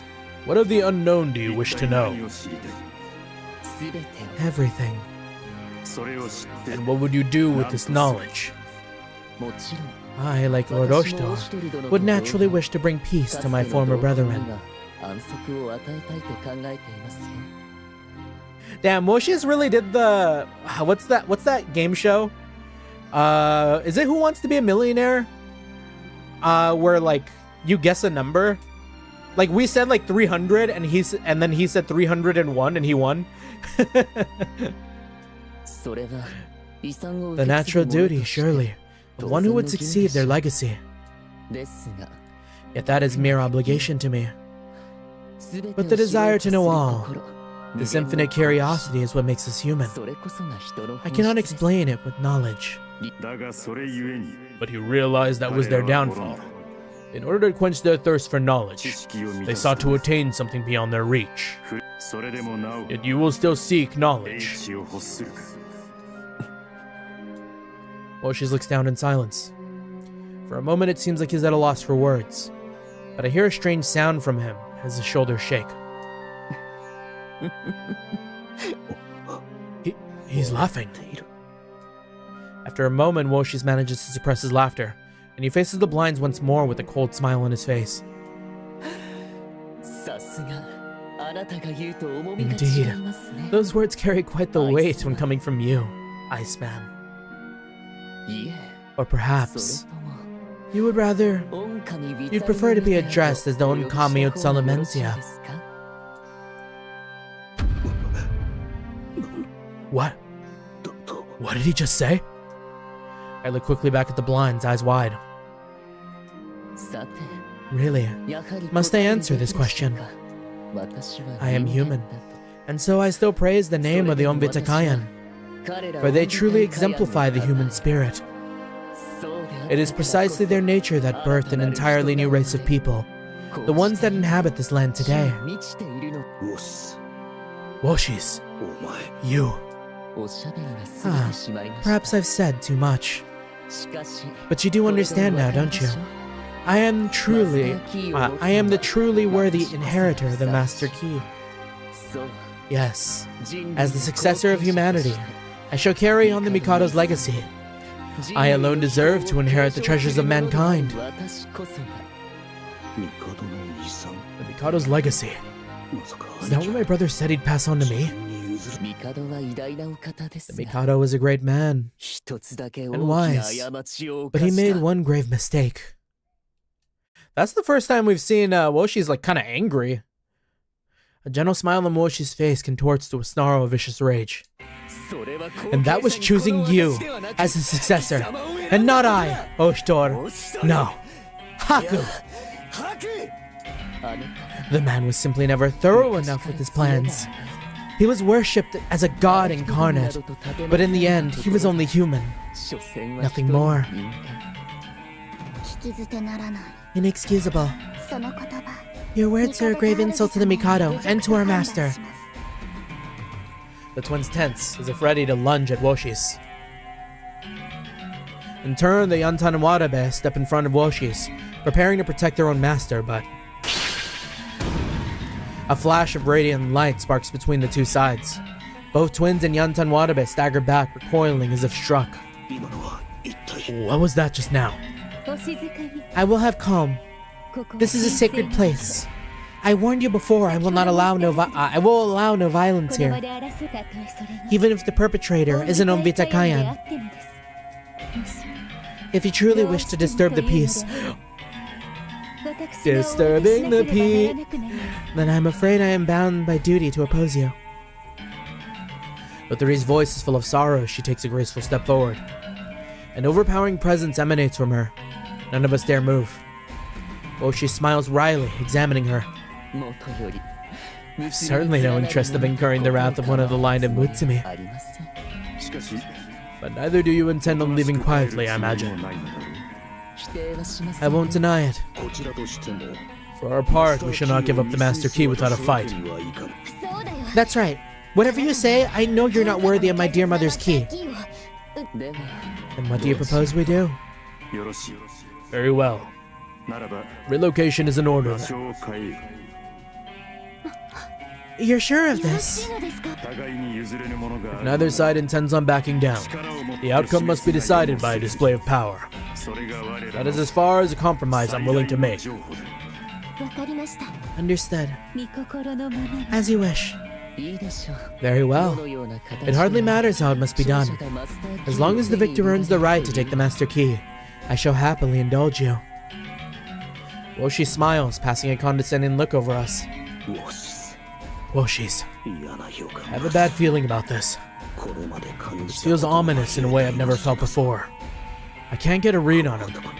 No, I can't let him get his hands on the Master Key. Please, follow me.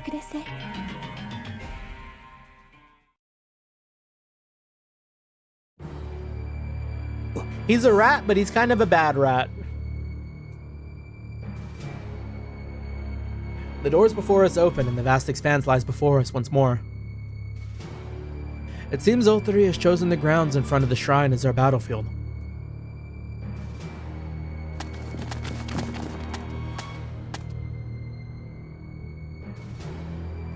Damn, his hair is so long too. I don't think we've ever seen him in the 3D now. Yes, I expect this will be most fitting. A great barrier surrounds this area. It should be enough to prevent any damage to the sanctum. We shall not interfere. This is your fight, to decide your own destiny. It's just his voice now. Where is he watching from? Something in the voice makes me feel like he can see everything.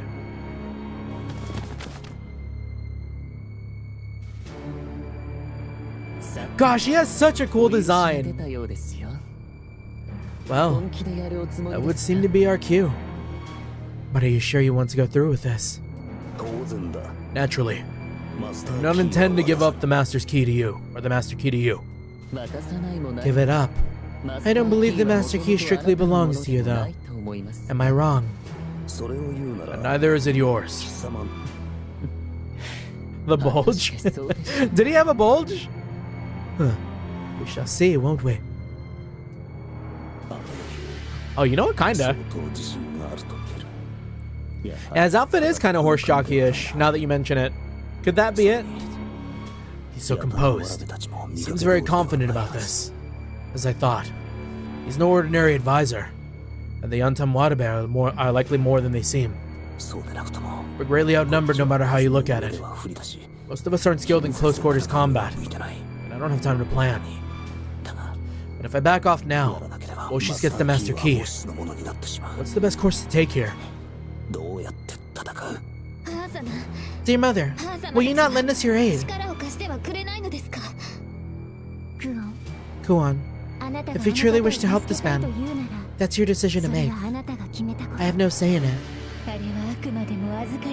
We were merely keepers of the key. They alone must determine who will bear it. But it'll be alright. He's the man you put your trust in, isn't he? And besides, it should not be long before they arrive. Who, Kamiyo and the rest of them? Oh, whatever could be the matter? You seem to be growing paler by the moment. I would have been somewhat more troublesome if the dwellers of the shrine sided with you. Thankfully, it seems that won't be an issue. No opening gambit. Then I shall make the first move. Now, go, my Yantan Warabe. Yes, my lord. They're coming. Please be careful. We protect. Even if it costs us our lives, we shall protect our master. Let's both take them head on. Oh? Is that Mikazuchi? I did not cross land and sea to find you in such a pathetic state. Oh, Stor. What? That's my man! What is the meaning of this? That voice. But it can't be.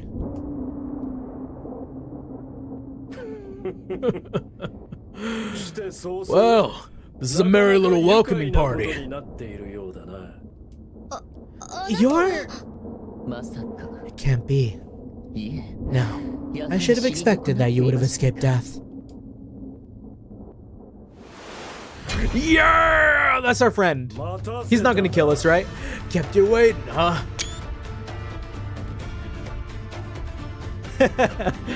We gotta play Metal Gear. Mikazuchi. And not just Mikazuchi. Anju and the rest of them too? Ah, it's so cool. Shinanan too. Dear brother.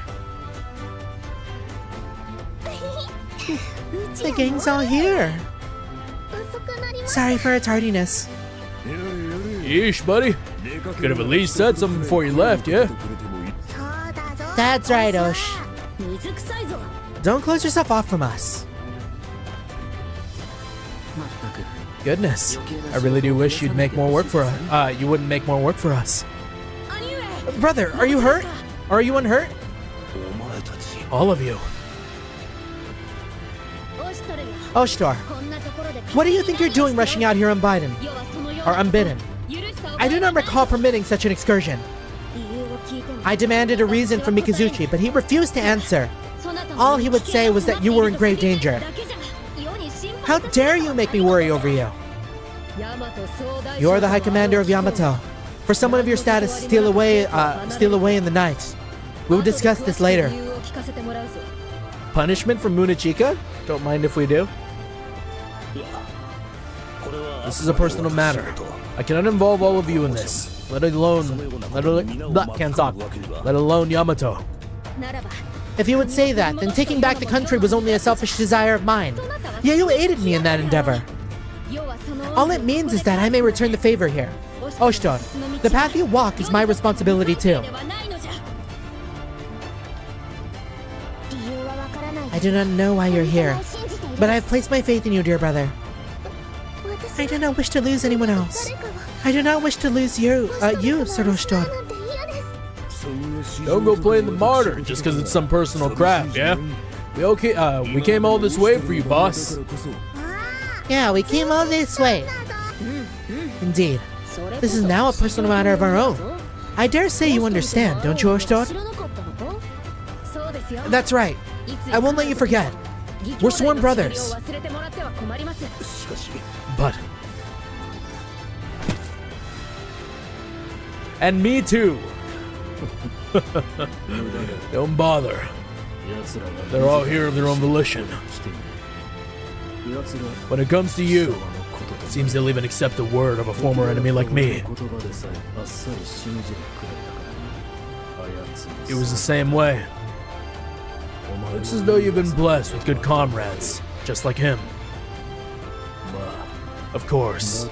That's exactly why I decided to bring them with me here. Mikazuchi, seems I owe you thanks. Well, why are you here? More importantly, where have you been until now? Oh, I've just been floating in the lazy river under Yamato. After getting stabbed, we were just taking our time. Right below your feet. My feet? Below the mausoleum. I trust that answers the next few questions too. Mausoleum? Then the one that saved you was... Well, no need to say it outright. It's more coincidence that I've come all the way here. I don't have a full grasp of the situation yet.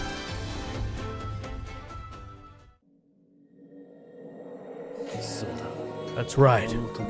Back there. During the battle at the Imperial capital, I went to see what happened to the gates. I ventured into the underground chamber. I was ambushed by an assassin and fell into the waterway. My wounds were deep. I thought my time was up. But when I awoke, it wasn't Denbokshiri I saw before me. I found myself in some glass coffin, filled with water. That was when I heard that man's voice echo through my head. And given the amount of debt he had, or the amount of debt he felt he owed the Mikado, suffice it to say, Oshitoro, I'm here under orders from a man you know well. He told me to tell you you were, he told me that you were in grave danger, and he wished for me to aid you. So 2 different envoys, supposedly sent by my brother. And I may trust your word. Your allies have placed their faith in me. Even those good ambassadors believe me. They guided us here. I see. So Harudu and Kami must have gotten them here after they made land. I suppose they're familiar with us by now. I can't tell you to trust me. I can only tell you to trust your comrades. They care about you. Yes, you speak the truth. It's most likely that my brother sent Mikazuchi as an envoy here, but that would mean Woshi's story is less likely.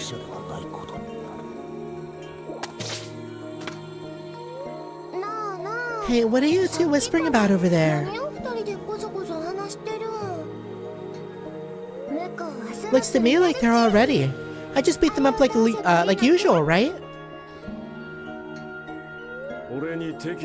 So then, my wounds, the interference in my brother's war, you were behind all of it. Woshi's. It can't be. Why would he do such a thing? We were BL buddies.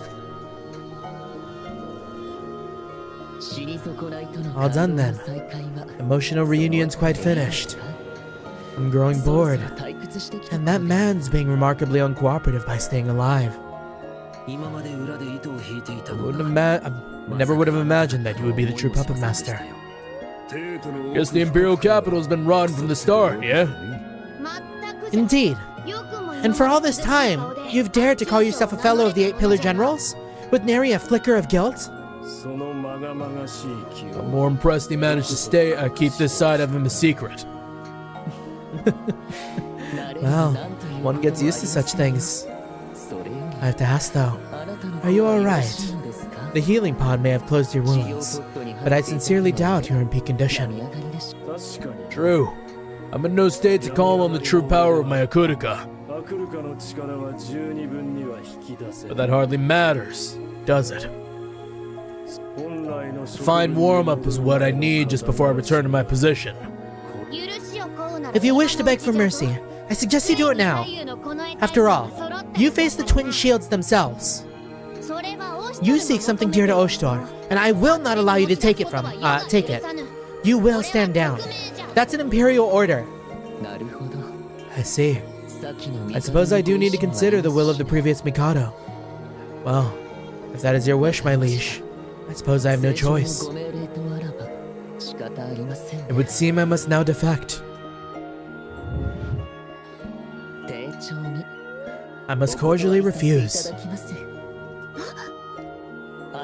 Tell me, what claim do you think you have over this key? At the very least, I know that holds my dear mother's precious memories. And I know in my heart you aren't the one she meant them for. What the hell does that matter? Your heart means nothing to me. Why can't you see? Why does your sentimentality have anything to do with this? Unlike you, I want to build this world's future. I wish for progress. That is why the key is rightfully mine. That is the same self-righteousness that brought doom upon this world in the first place. A fine statement coming from you. Kuon, I apologize for interrupting your reunion with your mother. It's alright. The key is more important anyways. I won't allow someone like him to take it. Yes, I know. Woshis, here and now, we decide. Who is truly worthy of the Master Key? Shiasurika, Liverini, Ravia, Sicilia. Yes. Now, I believe it's time we resolve this. Let us test your power, and find out once and for all which of us is the worthier.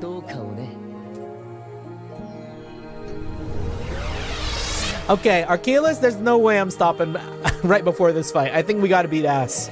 We still got like an hour and 10 minutes. You know? Oh, she would definitely be a Republican. Maybe, maybe. I don't want to outright say it.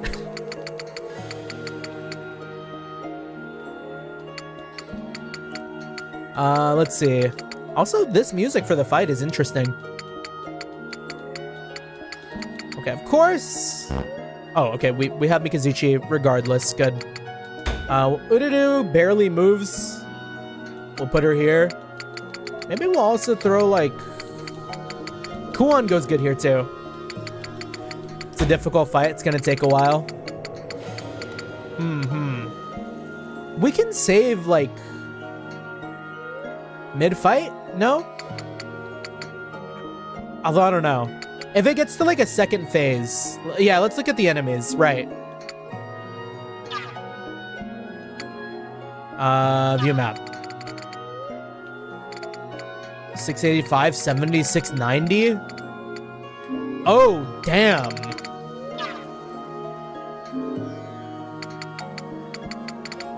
Okay, and I don't even see Woshis in this list.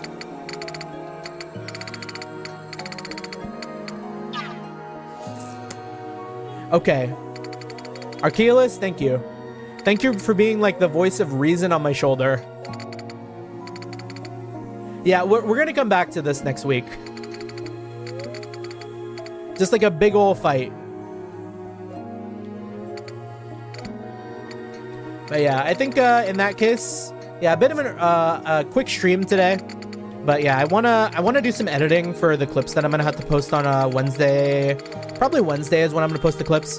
And then I also need to really figure out what I'm gonna do for my karaoke stream tomorrow. Because we are going to be doing a karaoke stream tomorrow, probably earlier in the day. I'm thinking sometime around like 5 o'clock. Just because I do have to get up super early on Tuesday. So yeah, just as like a FYI, next week, if you haven't heard already, I'm going to be away Tuesday through Thursday.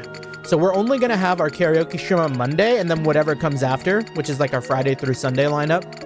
However we're feeling, we'll see. But yeah, I definitely, like, Uta is definitely going to be in the roster for, like, what games we decide to, like, you know, do next week with the amount of time we have.